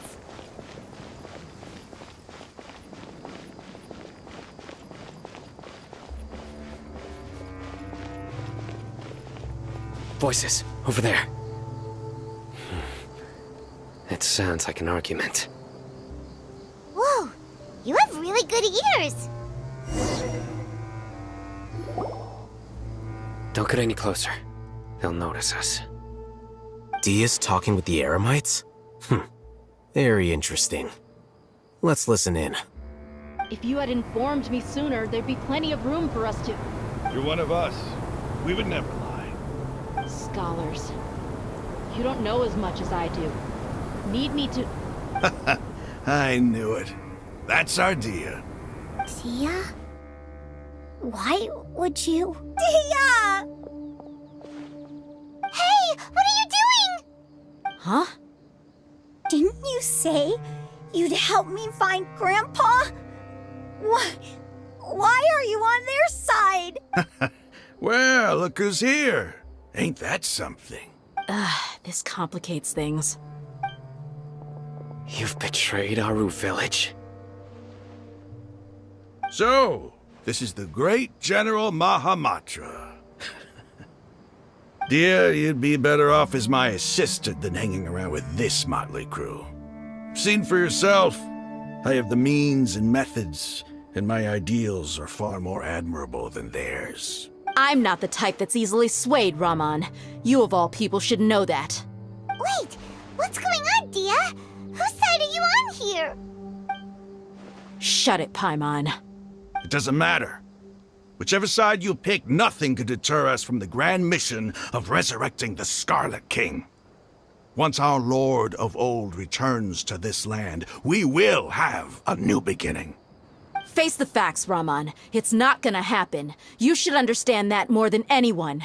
Have all your years as a merc taught you nothing about placing hopes in a ruler? I'm a desert dweller and a proud follower of the Scarlet King. Whether I live by the edge of the sword or in peaceful comfort, my soul will always carry this conviction. It's not too late yet. The village mad scholars aren't gonna bring the Scarlet King back to life. You don't understand, my dear lady. Pursuing our faith is our purpose in life. Even if the chance of success is 1 in a million, we must be willing to give everything we have. Even if it'll expose you to the academia? Even if they end up disbanding the Eremites? Your Eremites, which you've worked so hard for all these years? Yes. We've waited a long time for this day to come. The sun and the moon no longer shine here. All you see now is cracks in this desiccated land. But fate has finally dealt me a hand to play against the Academia. With these scholars in our custody, we'll stomp the Academia's forces and fight our way beyond the wall of Samiel. Ridiculous. Think about it. The Academia controls the entirety of Sumeru. Your powers are negligible in comparison. If you still don't believe me, then try asking these 2 men. They're also against the Academia, but neither of them are as arrogant as you are. They look more like pawns of the Academia to me.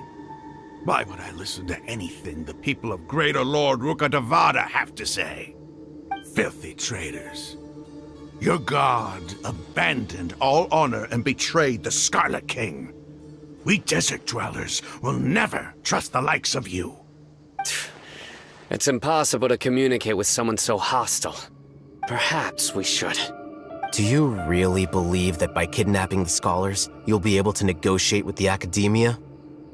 These people have no value as bargaining chips, but I could be persuaded to take their place as your next hostage.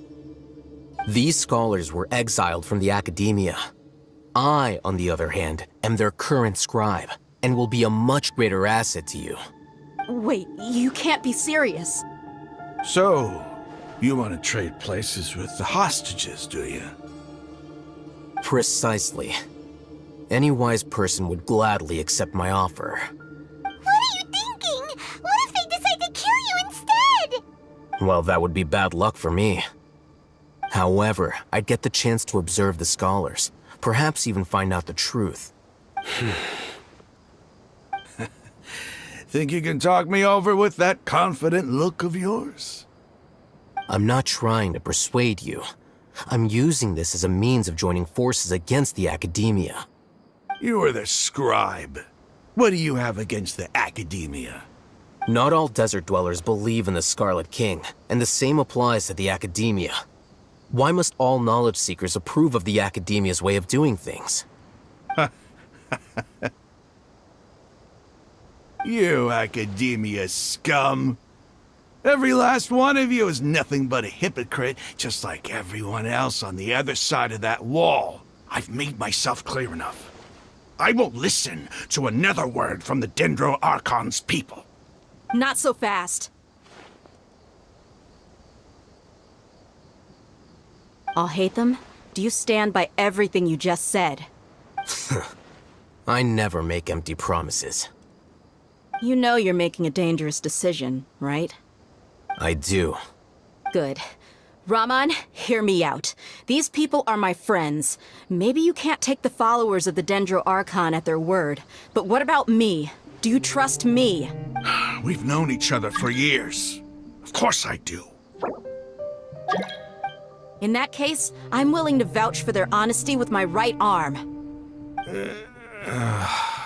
Come on, Raman, don't be a coward.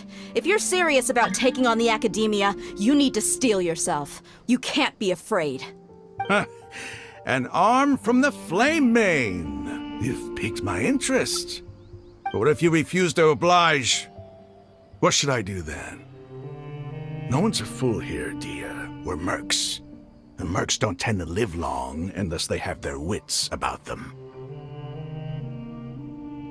You're not wrong, but this is different.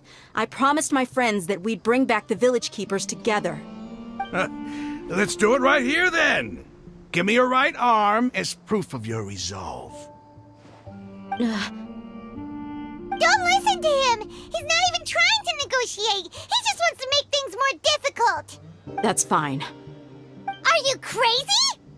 We came here to save lives. One arm for that many people is still a pretty good deal, if you ask me. Raman, I'm holding up my end of the deal here. You'd better not let me down. Sure. Go ahead and cut off her right arm. No! Dia! What are you gonna do? Think of something! You don't have to go this far. That's not for you to decide. Do it!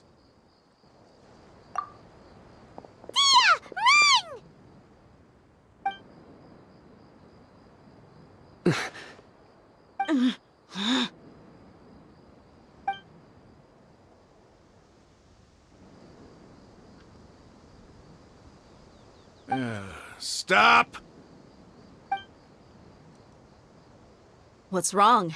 Can't do it? Flame Mane, you and I are both desert folk. Cutting off your arm is no different than cutting off my own fingers. Where's the sense in cutting my own kin to pieces? You've shown me that you're serious. Go on now, take your friends and leave. Meet me in the desert at noon tomorrow.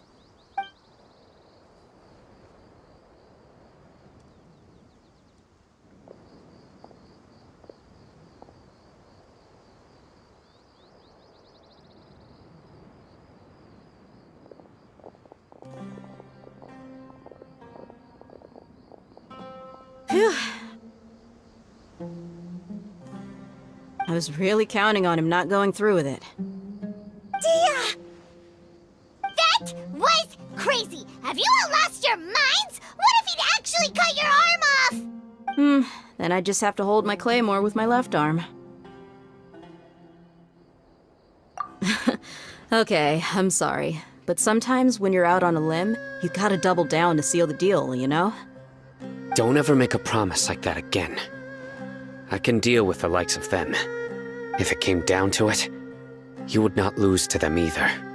I don't doubt it, Sino. But this is about more than me and them.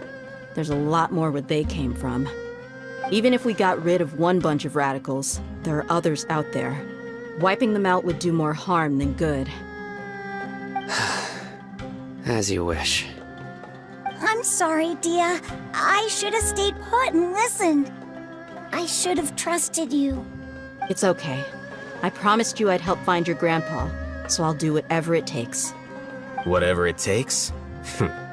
You just might be scholar material. Huh? Are you serious? The Eremites once said that I was a lunatic. Perhaps a little madness is essential to be successful in research. Why does it feel like he's using his praise for me as an excuse to brag about himself? Okay, let's get moving. We should head back to the village and rest up. Today was just a trial run.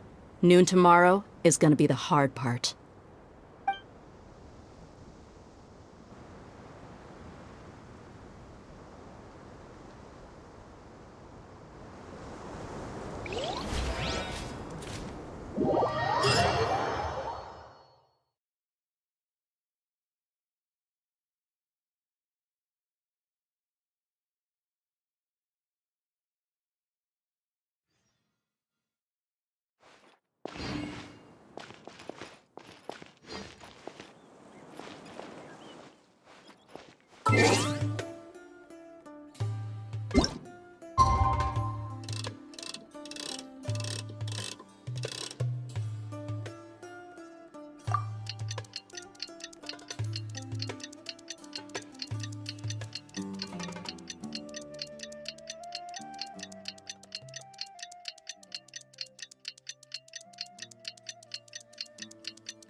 You're all here so early. Looks like we have everyone here.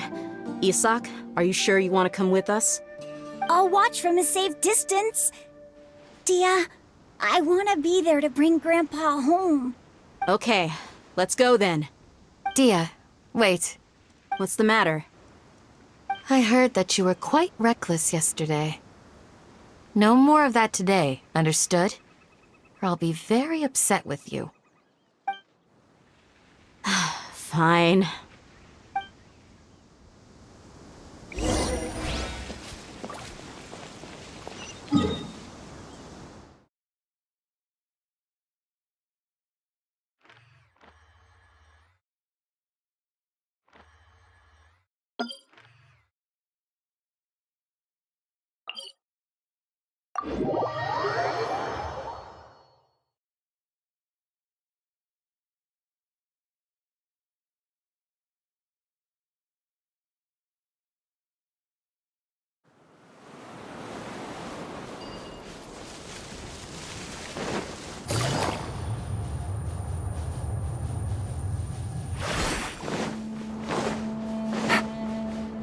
Take it easy.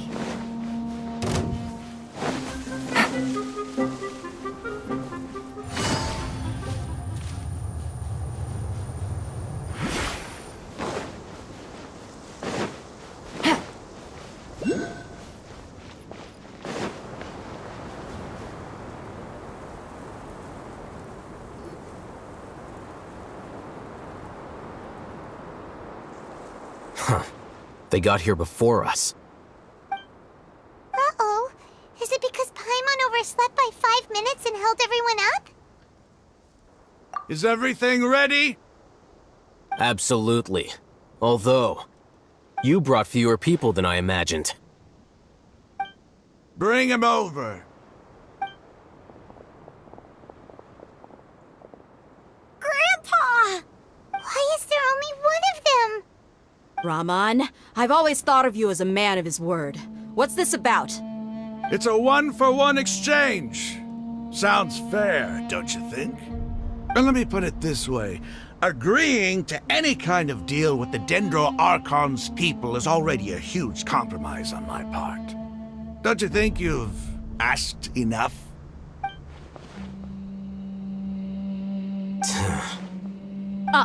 You stay right there!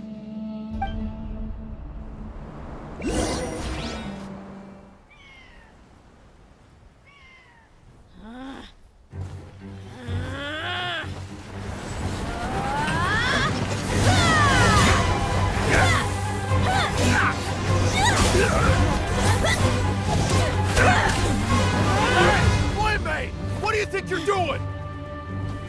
Grandpa! Don't you see this blade here? You coward! Why are your hands shaking? Wait a second! It's a earthquake!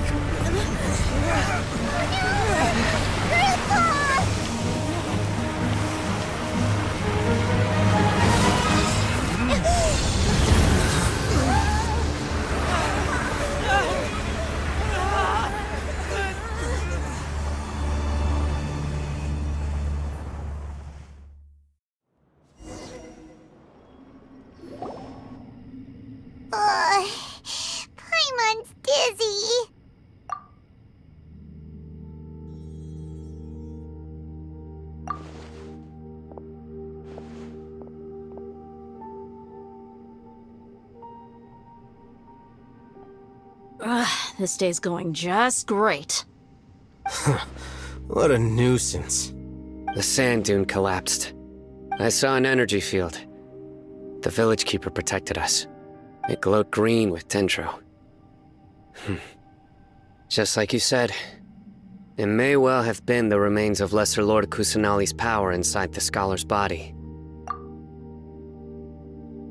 The Dendro Archon. The present one. Grandpa? Grandpa? Oh no, he's getting confused again. Hey, look around you. Did there used to be a temple here? It seems that when the sand dune collapsed, it exposed these underground structures. The symbols on the gate belong to the Scarlet King's civilization. This structure must be ancient. Over time, the sandstorms completely buried it and left it in the state we see now. It could have been an underground palace in the distant past. Oh, a miracle. Praise the Scarlet King! What's he doing here? And his men too? They must have fallen down here with us. Pretty lucky if you ask me.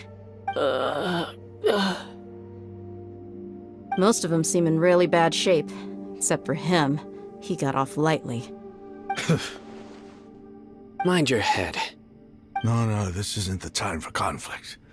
Our exalted lord has shown us the way to his sacred palace. He's not actually gonna go in there, is he? As it happens, I want to take a look inside too. What are you doing? Don't you think it's curious? 1 minute, Lesser Lord Kusanali's power protects us from harm, and the next, remnants of the Scarlet King's civilization appear. Two major deities are vying to showcase their power to us. It would be a shame not to witness them both. Paimon thought you weren't interested in gods. Indeed. In my view, gods are just a higher form of living being, or creature, you could say. New discoveries are always worth investigating. Whether they have anything to do with gods is neither here nor there. Raman, what are you gonna do about your men? I'll just let them lay here. The Scarlet King will take care.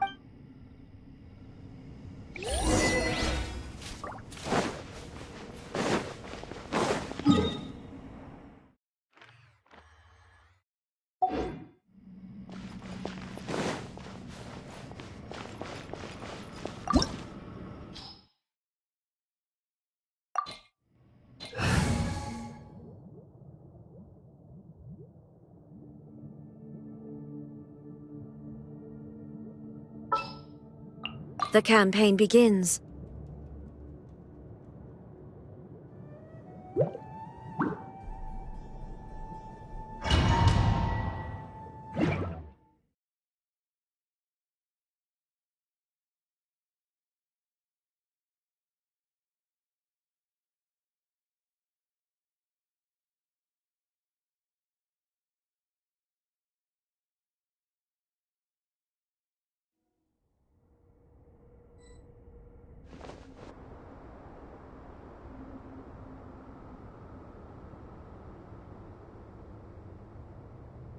It's full of life here. This defies comprehension. It looked completely desolate from the outside. Yet, it flows with energy inside. Yeah, and there's so many plants. It's so pretty. Sir Raman. Huh? Me? Do you see another Raman here? Are you mocking me? What do you mean, sir? Interpret it however you want, but there's something I'd like to draw your attention to. While this structure is clearly left over from the Scarlet King civilization, the energy that flows in here is that of the Dendro Archon. Whatever you say. It's not like I have a vision. There's nothing to be angry about. Think of this as an academic journey. It does seem kinda strange. If that's true, then we might have to explore this whole area to find an explanation.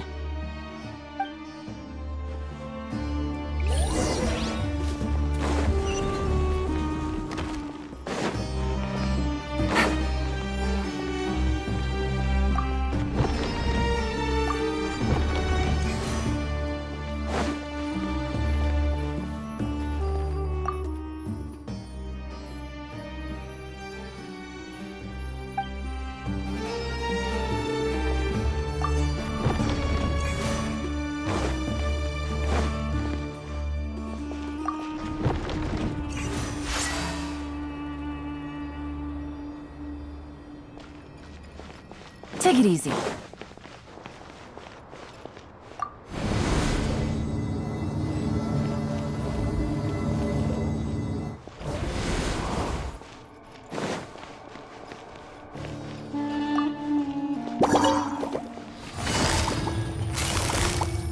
Busted. There is no escape!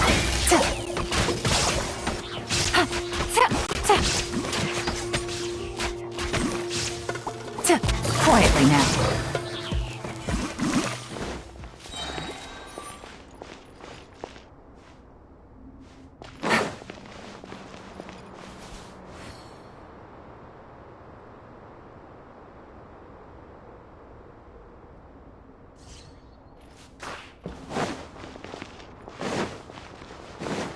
Take it easy.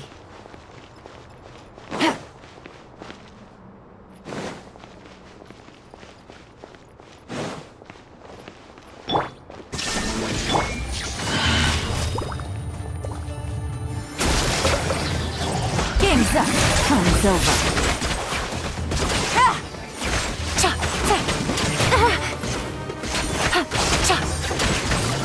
Busted.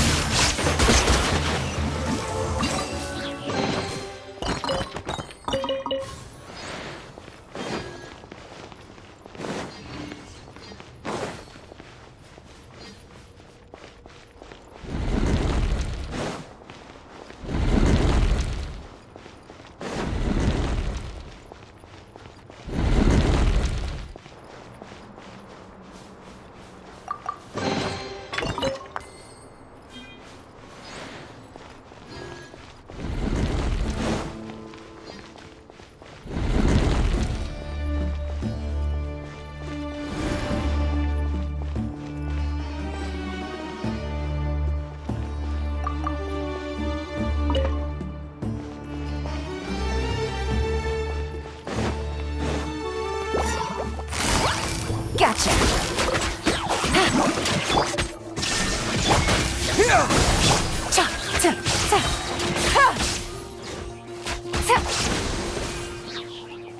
Take it easy.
Propagate!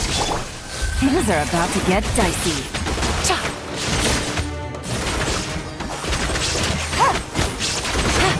Busted.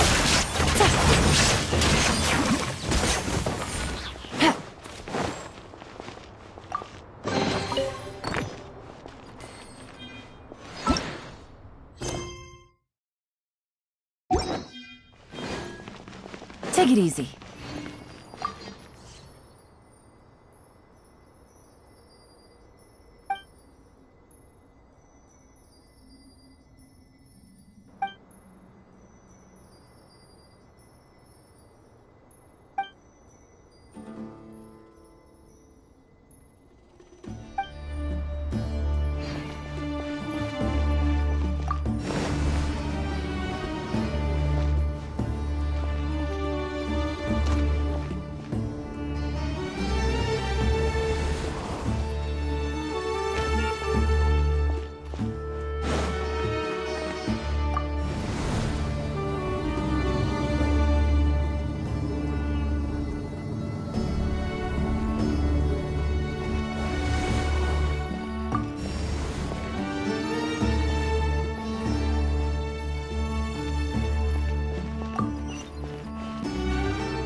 Germinate! Gotcha.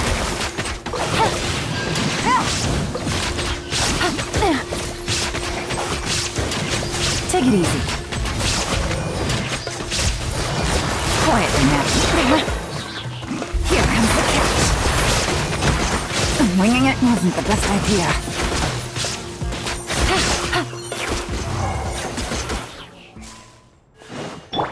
Wind, hear me.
It's a sight to see.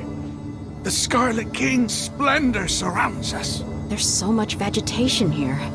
It's different than what I expected. Sure are a lot of plants for a desert. That's what I call divine providence of the Scarlet King.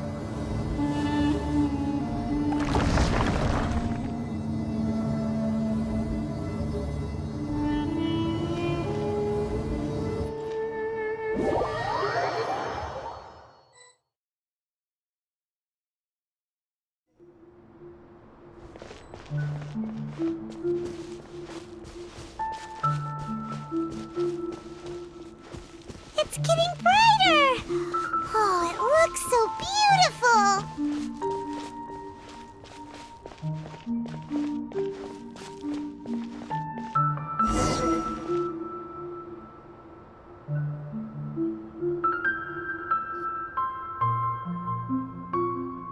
Wait. What's that? A load of flowers! And it looks like there's something among them.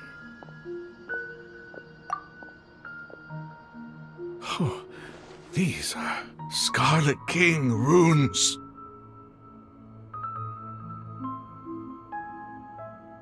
They left something behind. Yes. It's an elegy written in an ancient script. What does it say?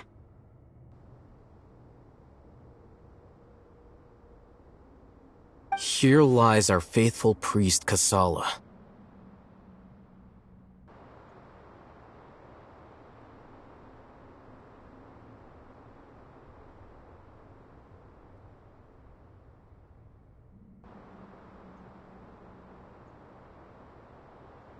His wisdom is a miracle among the people, deserving of high praise and admiration.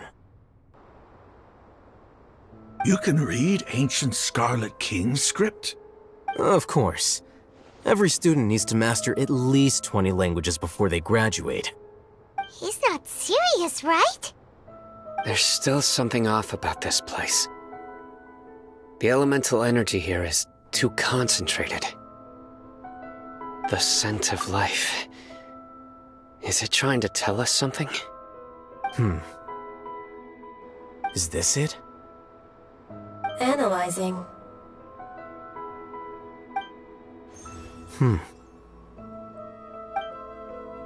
There seems to be a hidden message among these skeletal remains. Excellent. There's a device from the Scarlet King's civilization in this gravesite. I'll transmit the information over and project it for everyone to see. Isn't sharing knowledge against the Academia's rules? Yes. However, under the circumstances, I'd prefer you to see this for yourself. You'll understand after watching it.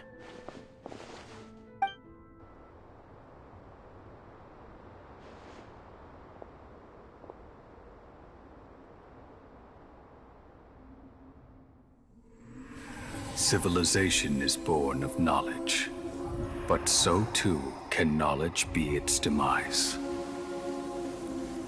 A disaster caught us unaware. It was knowledge that did not belong to this world.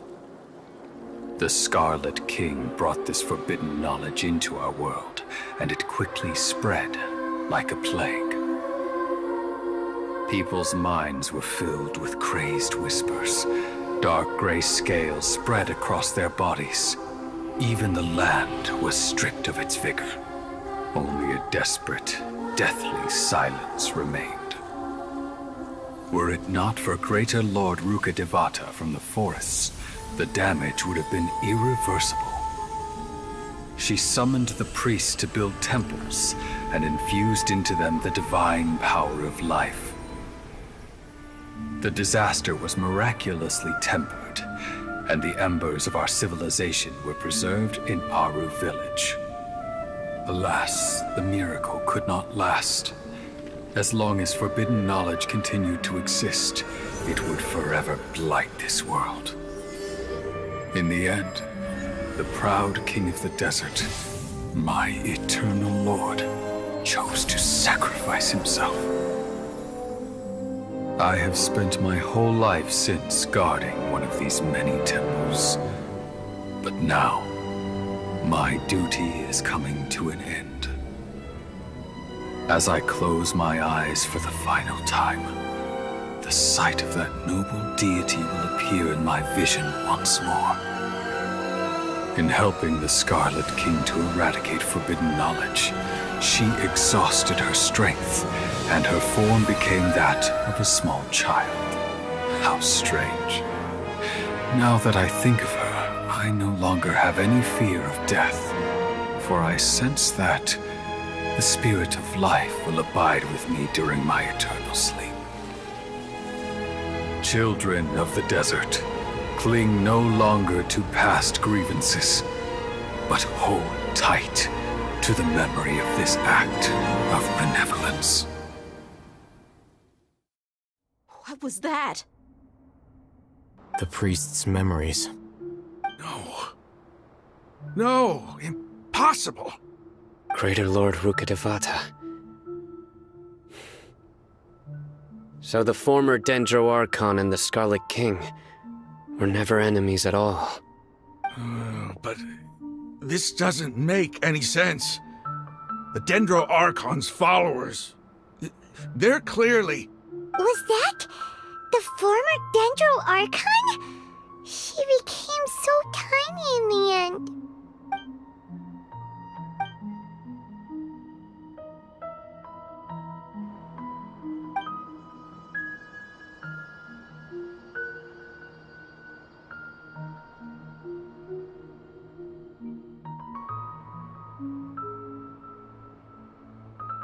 You might be distrustful of the Akasha, but there's no reason for you to doubt the Scarlet King's technology.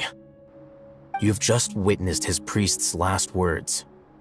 I've never heard about any of this before. The surviving followers of the Scarlet King all gathered in Aru village. Our god did not make mistakes. We refused to believe any of the rumors. The Scarlet King's death, the all but total annihilation of our civilization. It was all Greater Lord Rukkhadevata's doing. We saw her as nothing more than a traitor. who stabbed us in the back in our moment of crisis. Just like us humans. Fighting, feuding, double-crossing each other to survive in the desert. You were blinded by your prejudice.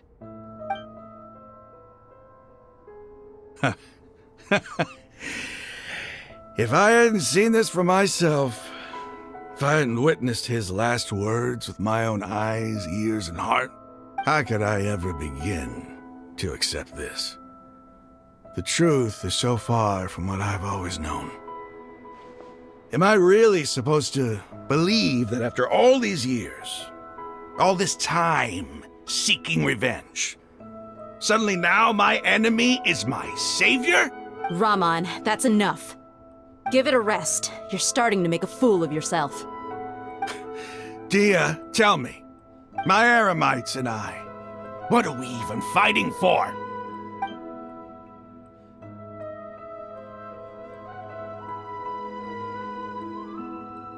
Hey, how you doing? I'll live. Thanks.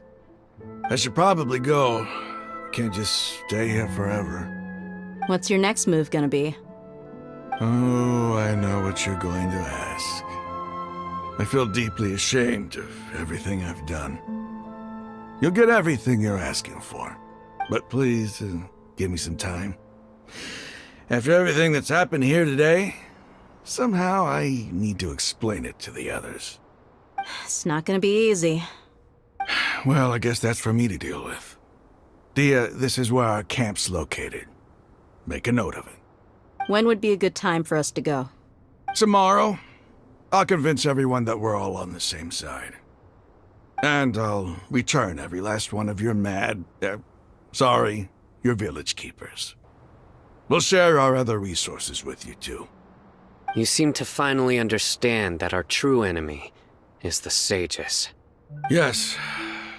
The gods never gave up on anyone. It's the people responsible for all this that need to face the consequences of their actions. That must have been rough, but he seems to have figured things out now. Ramon's no fool. Being the leader of your own faction in the desert is no easy feat. It's too bad he was held back by his belief in the Scarlet King. But now that that's changed, I guess we have a few more people on our side. The outcome, at least, is favorable. We should get going too. Let's head back, have a proper meal, and a nice, long sleep. We'll need all our energy tomorrow.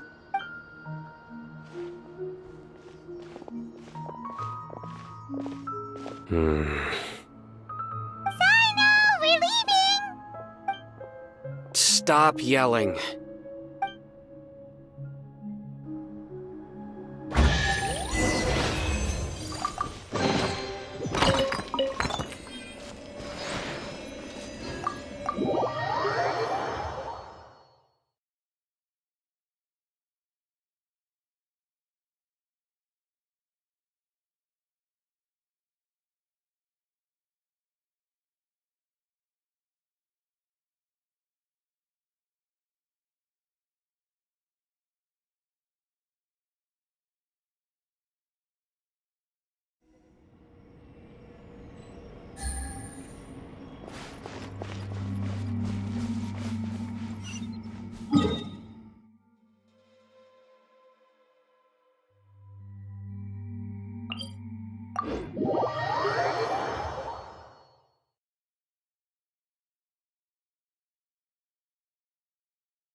Raman, we're here.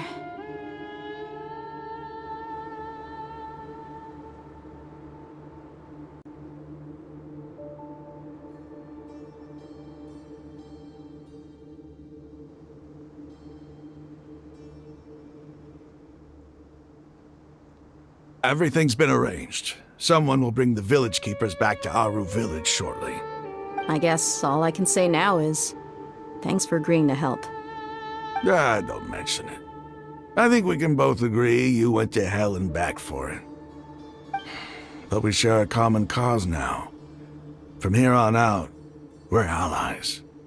Where are the perpetrators? I'll bring you to them. Follow me.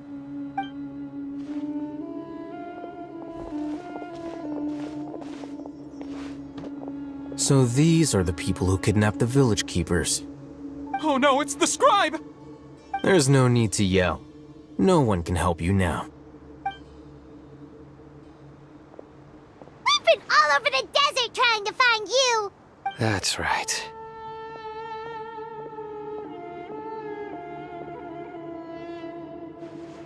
General Mahamatra? No, no! Make it quick, please! Swift and painless! Whoa. The moment they set eyes on Sino, they turn pale like they've seen a ghost! You should have known that I would be coming for you. Wait, we were just following orders! You know what I'm talking about, right? There's no way we could have done all this by ourselves! No, not Sino! He's gonna tear us limb from limb! I could do worse.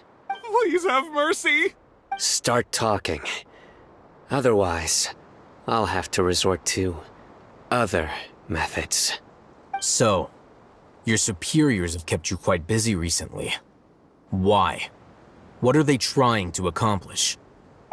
They, wanted to extract canned knowledge. Don't play dumb. You know what I'm really asking. They extract divine canned knowledge. Then what? I really don't know how to explain it. Well, you better start talking or you'll be sorry! You don't want to make things any more difficult for yourself, do ya? Be my guest. Huh? Uh-huh? That sure didn't sound like a fancy metaphor or anything. You're serious, aren't you? How did you know? There's no use hiding it now. Yes, you're right. The Academia is working on an important and potentially world-changing project. They are creating a new god. A god that will belong to them and to the people of Sumeru. It may seem as if Sumeru's academics are thriving, but ever since the death of Greater Lord Rukkhadevata, scholarly breakthroughs have been few and far between. The withering of Irminsul has been getting worse recently. The sages have tried everything they could think of, but nothing's worked. I'm always hearing them say things like, if only Greater Lord Rukkhadevata was still with us. Continue. And then, someone from the Fatui showed up. They called him the Doctor. He brought a gnosis and said he wanted to borrow the Academia's research facilities. The Doctor was previously expelled from the Academia. At first, the sages looked down at him in disdain. But when he said those words, everyone's expression changed. He asked them, "Do you wish to create a god?" This is what the arrogant ignorance at the extreme end of academia looks like. First, the Academia spent a long time constructing a divine vessel, which was based on an exquisite humanoid puppet. After that, they harvested dreams via the Zeb-Zerus Festival Samsara, maximizing the Akasha's output. With the Doctor's help, and the Akasha now functioning at maximum efficiency, they were able to use it to extract the power from the Gnosis and convert it into a divine core. Next, they decided that their new god needed to possess divine wisdom. For that to happen, they needed a huge quantity of divine canned knowledge. It adds up. But how do you determine whether the knowledge extracted is of divine origin? Call it an educated guess? The Academia has been trying to figure out the exact source of the scholar's madness for centuries, but to no avail. Nobody can explain the cause of this phenomenon. Surely you can see what that implies, Scribe Alhaitham. If it's knowledge no mortal can comprehend, then it must be something only gods are able to decipher. In other words, it's the source of the God of Wisdom's omniscience and omnipotence.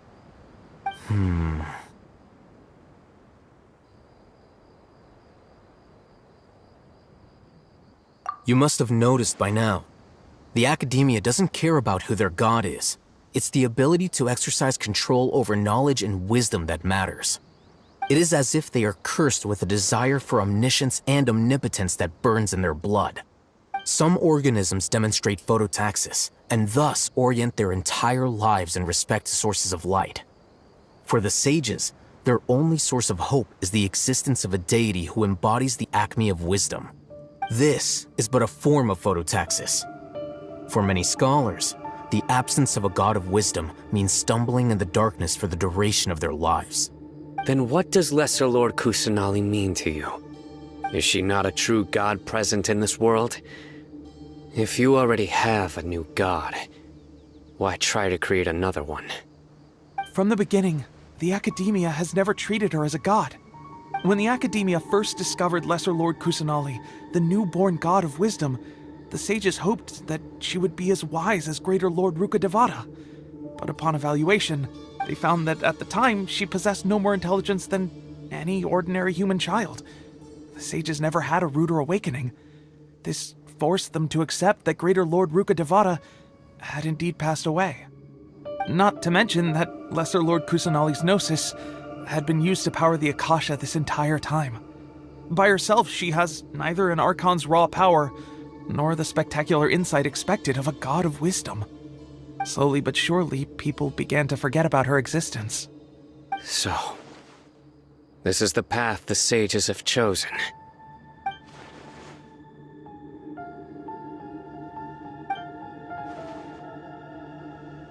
All right, let's try to keep our cool. If everyone's in a bad mood, then let's change up our scenery. Raman, give me a few men to help us escort the village keepers back to the village. And these two scholars, they're coming too. Sure, as you wish.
The village keepers you've found have all been returned to their homes, and each one has a dedicated caregiver to look after them.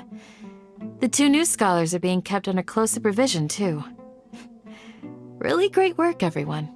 The atmosphere is so heavy.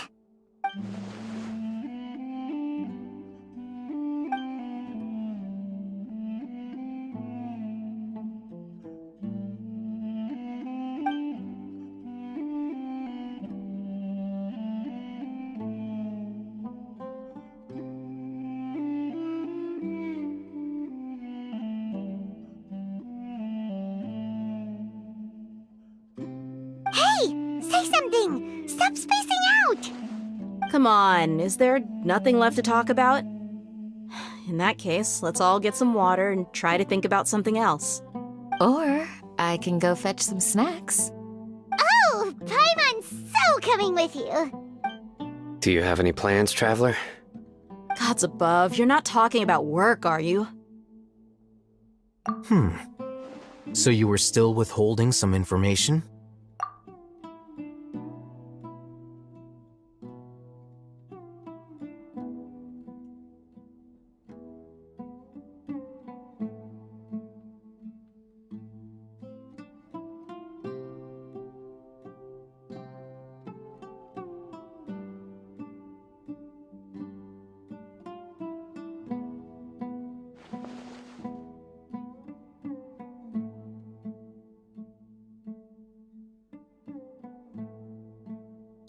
we lived through all of this firsthand, it still feels super surreal to hear you talk about it again. What a whirlwind of a story. I felt like I was holding my breath the whole time. It seems like there will be more issues to face in the days ahead than I had anticipated. Still, now's a good time to make our next move. Now that Ramon's joined us, we'll be an even stronger team. It's time to make a plan. Indeed. These events are a flagrant transgression of the rules in every sense. We cannot allow it to continue. So, everyone, are we on the same page? Crush the sages and rescue our god. That is our ultimate goal. Well, let's brainstorm a little more about what other resources we can draw on. The next time we gather here, we must have a solid plan. Yep, it'll work out for sure.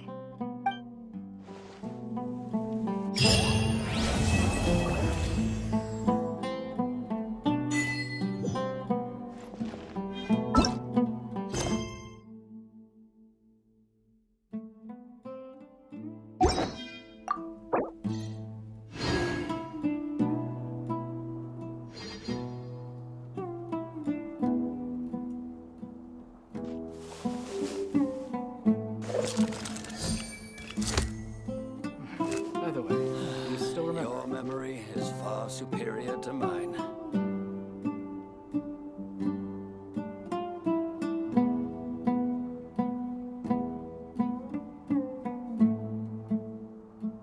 I got a new letter from an And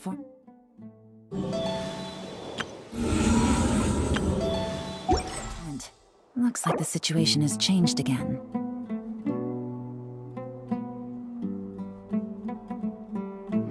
By the way, do you still remember?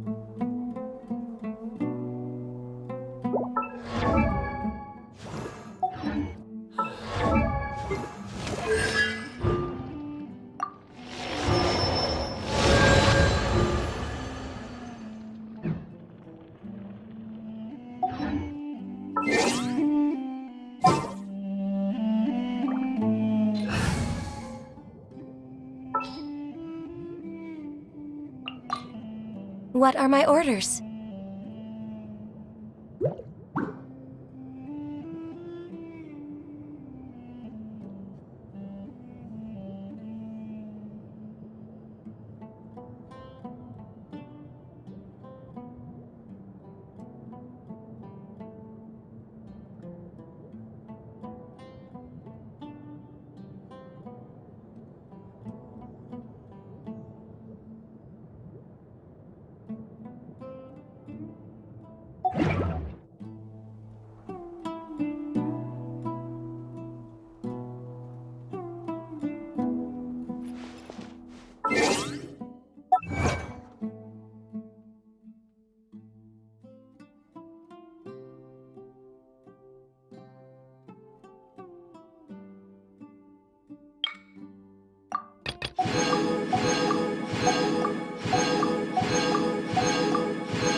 Navigating the world is a whole lot easier with a few different identities to choose from.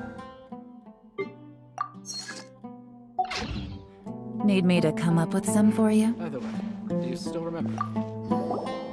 Don't rush. This is a big undertaking, and the planning and preparation for what lies ahead will no doubt take some time.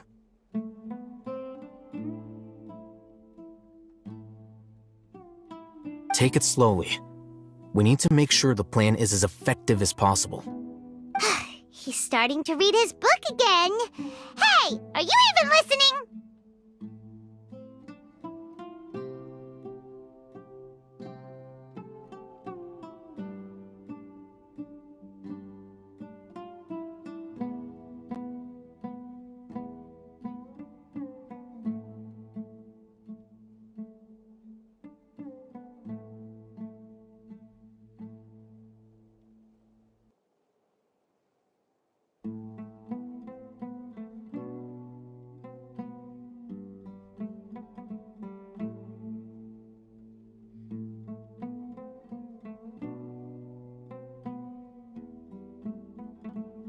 Would you like me to lend you something to read? No way! Your books aren't quite to Paimon's tastes. I was joking. I know my books are far too difficult for you, and I have no intention of lending them out. Ugh, you're so annoying!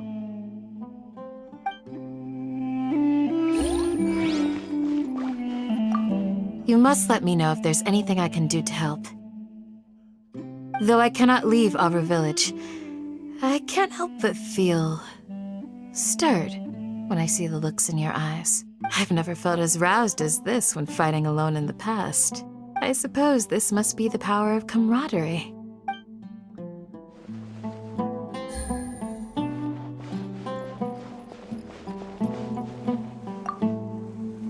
In the past, I never imagined that even the gods could suffer from hardship.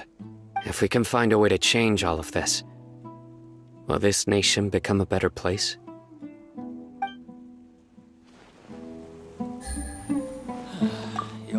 The past few days have been some of the most challenging work I've ever taken on. And none of it'll earn me a single mora. I can't believe it. Look on the bright side, Dia. Maybe we'll get a huge reward after this is all over. You've got a point. Hey, what would you do if you woke up tomorrow with more money than you could ever spend? Paimon would buy boatloads of tasty snacks. That's it? And maybe some tasty drinks as well? How adorable. Well, here's to all our indulgent fantasies. If there's a chance they can come true, I'll give it my best shot. And here's hoping that everything we do from now on will change this world for the better.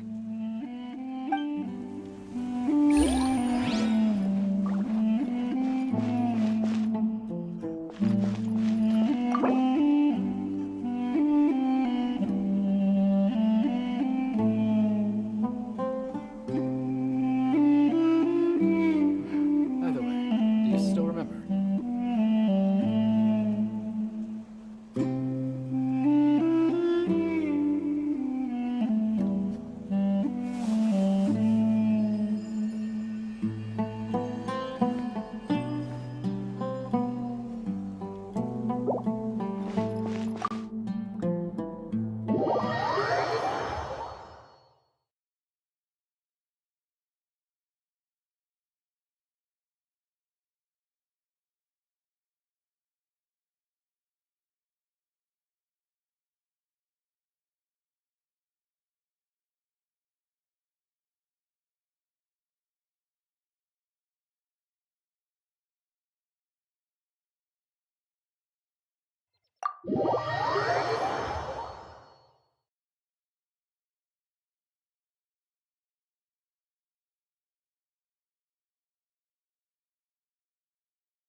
I got a new letter from an informant. Looks like the situation has changed again. Oh, it's you! Over here! Over here! It's Sarah from the Good Hunter!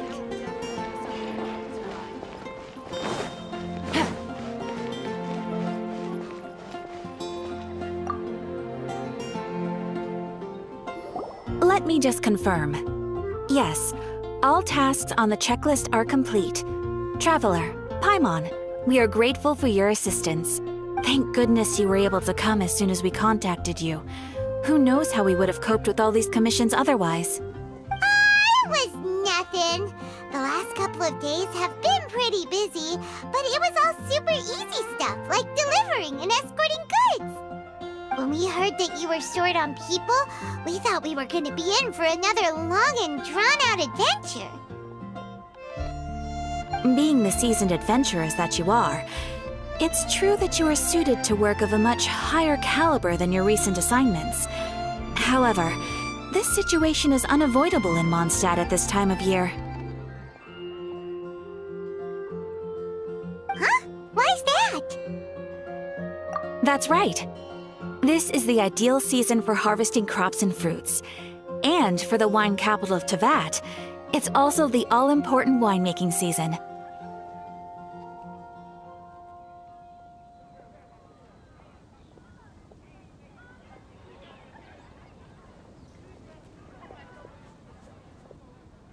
Farmers are anxious to sell off their fresh produce, and all the major wine merchants are seeking to purchase top-quality ingredients to make new product. Ah, well, no wonder we keep hearing people talking about wine these days. Huh? What do you mean? Seriously? Yes, I swear I'm not making this up. The acting Grand Master wants everyone to gather at headquarters in the main hall. Hurry! We need to leave right now or we'll be late! Hey, Wait up! Why do those two knights look so flustered? Well, hello there. If it isn't the Traveler and Paimon. What a rare pleasure. Kaya! Just the person we need! Why is everyone running off to the Knights of Favonia's headquarters all of a sudden?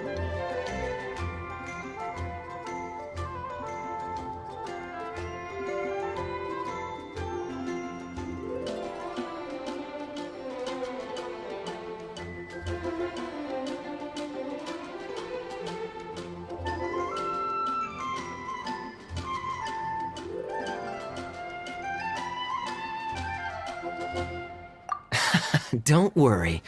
This isn't one of those occasions where you need to come to everyone's rescue. All that's happened is that the Knights of Favonius have just received a letter from the Grand Master. Acting Grand Master Jean will be convening a meeting in the main hall shortly to go through it. Whew. Well, that's a relief. Wait, hold on a second. What did you say again? The Grand Master of the Knights of Favonius? Isn't that Varka? The leader of that legendary expedition? So, what did Varka say in the letter? How's the expedition going? When are they getting back? Oh, so interested in our Grand Master all of a sudden? Never knew you were such a gossip. It's only normal, isn't it? That you'd be curious too if there was someone you'd heard loads about but never met. Even Master Jean says he's a living legend. Oh, pretty hard not to get hyped up after hearing that. Besides, the expedition has been going on for ages, and we still never heard a single thing about what they're up to. The acting Grand Master is very gracious in her appraisal. Varka brought quite a bit of trouble to those around him on the road to becoming a legend. I'll have to tell you about it sometime. Anyway, since this has piqued your interest, why don't you join me at headquarters, and we'll see what the letter says. We do miss our honorary knight, after all. It's been quite a long time since your last visit. Sure, let's go and see what it's all about. Bye, Catherine! See you soon! All right. Take care now.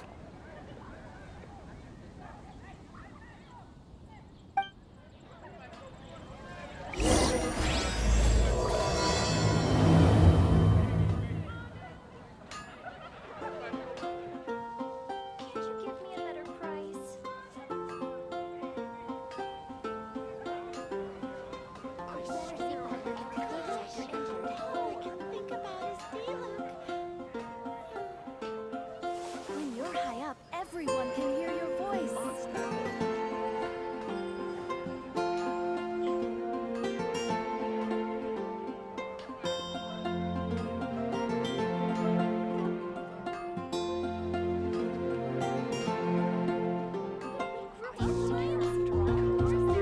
Navigating the world is a whole lot easier with a few different identities to choose from.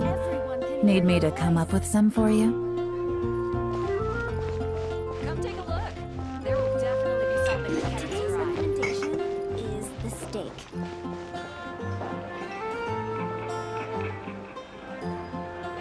I guess I'll post an expedition at the Adventurers Guild. And a radish veggie soup. Star Snatch Cliff is known for its meals.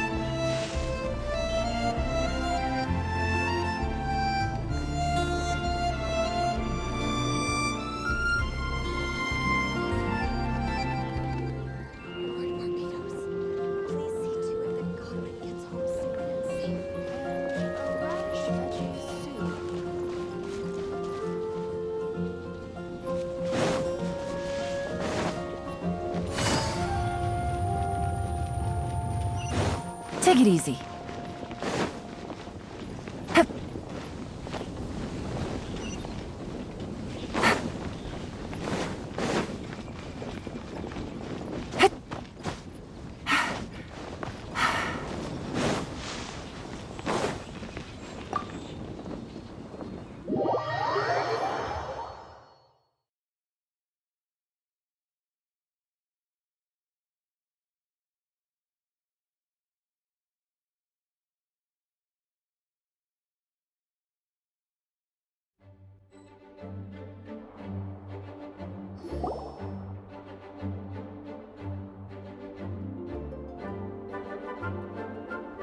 It looks like just about everyone's here. Hey there, cutie. Paimon. I didn't know you two would be coming. So you heard about the letter? Yep, we ran into Kaya near the Adventurers Guild. Oh, wow. Paimon's never seen so many people in the main hall at once before. Oh, Paimon's getting kinda nervous now. Don't get too carried away, all right? If I know the Grand Master, the fact that he has the time to be writing letters means it's probably nothing serious. It certainly won't be bad news. Kaya's exaggerating a little, but otherwise I agree. After all, Mika's not the kind of person who'd be able to keep it hidden if something were the matter. The truth would be written all over his face.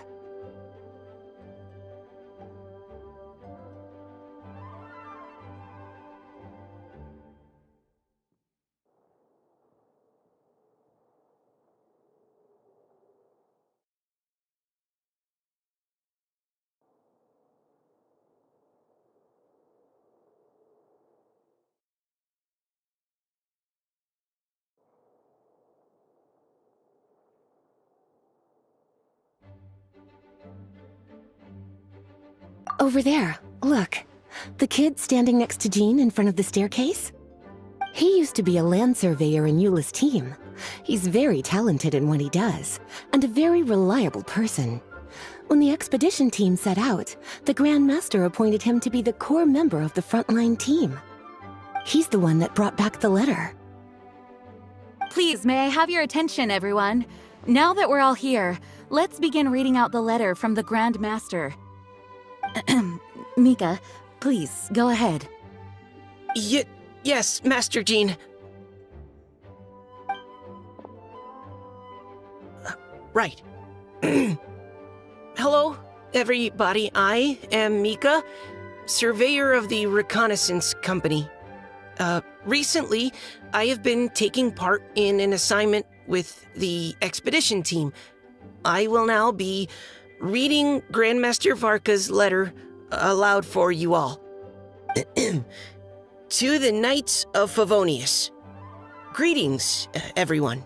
This is Varka. The first thing I want to say to you all is, please put your minds at ease. The expedition is safe, and all of its members are accounted for. Oh, that's fantastic news. My palms are sweating.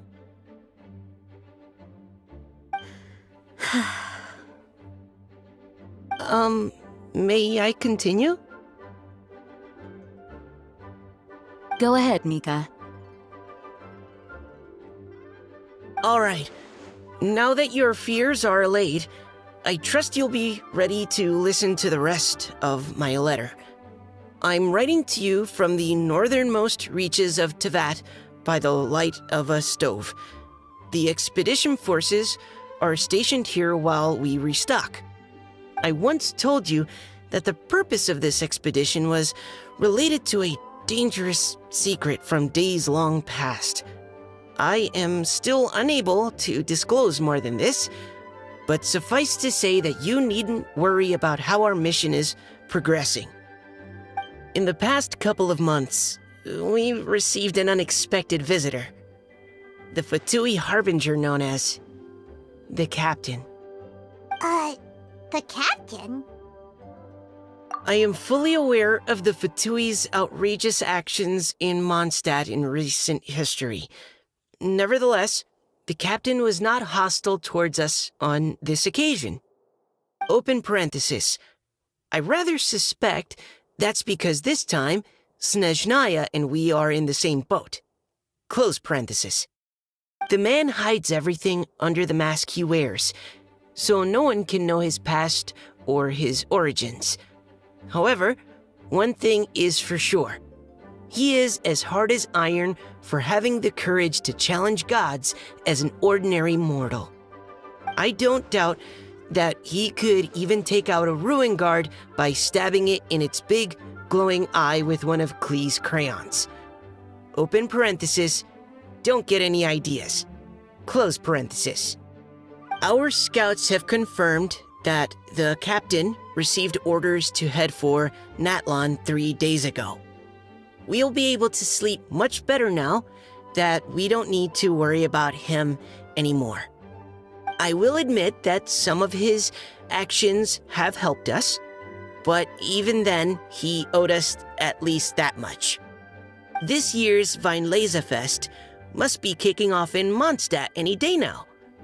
What a great pity that this year, once again, we will be unable to spend the festival together.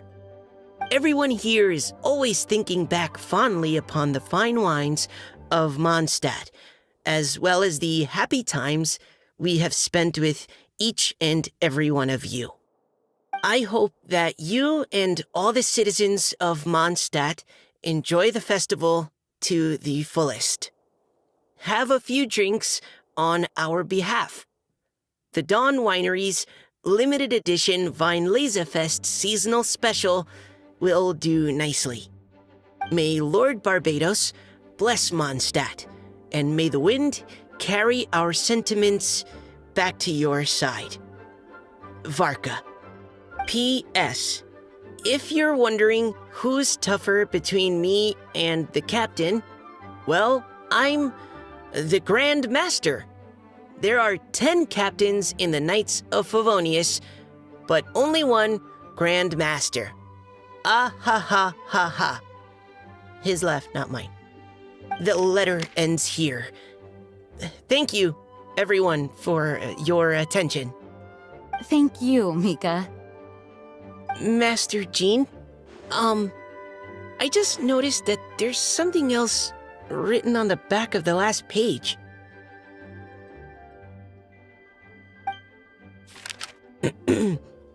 P.P.S. I ran out of paper, so I'll add this here. Lisa, the following is a message for you. This part seems to be from the Grand Master to Miss Lisa. Oh, for me? Seeing that it's a special message, Lisa, we'll discuss this in private.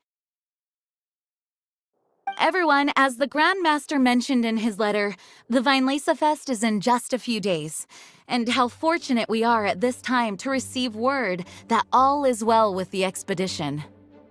Though they are unable to return to Mondstadt and spend the festival with us, the Vinelaza Fest will nonetheless be a major event that all of Mondstadt is looking forward to. I hope that everyone will guard your stations and perform your duties, both for our far-flung colleagues involved in the expedition and also for the hardworking people of Mondstadt. And of course, during your time off, I hope you will be able to rest, relax, and enjoy this long-awaited festival. That brings our meeting to a close. Dismissed. Did Paimon hear that right? They ran into the Fatui's captain? Who knows what that was about? But it must have been important. But, Fatui Schmatui! The real big deal here is the Vinelaza Fest. Sounds like there'll be loads of free food and drink. Paimon wants to hear more.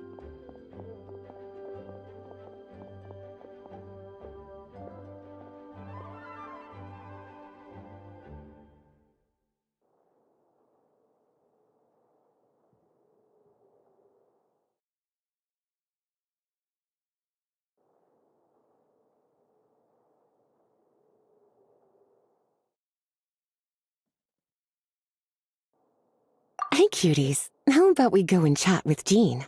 You didn't get a chance to say a proper hello with so many people here. Sounds good! Alright, let's go!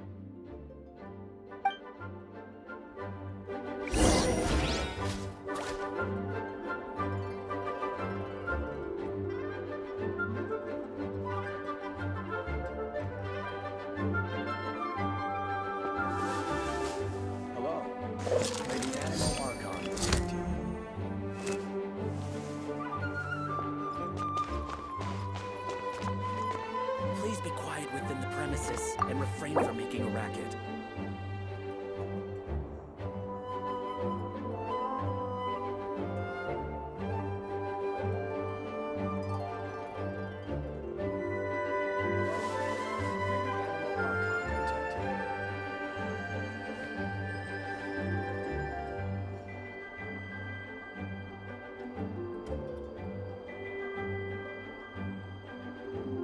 Please be quiet within the premises and refrain from making a racket.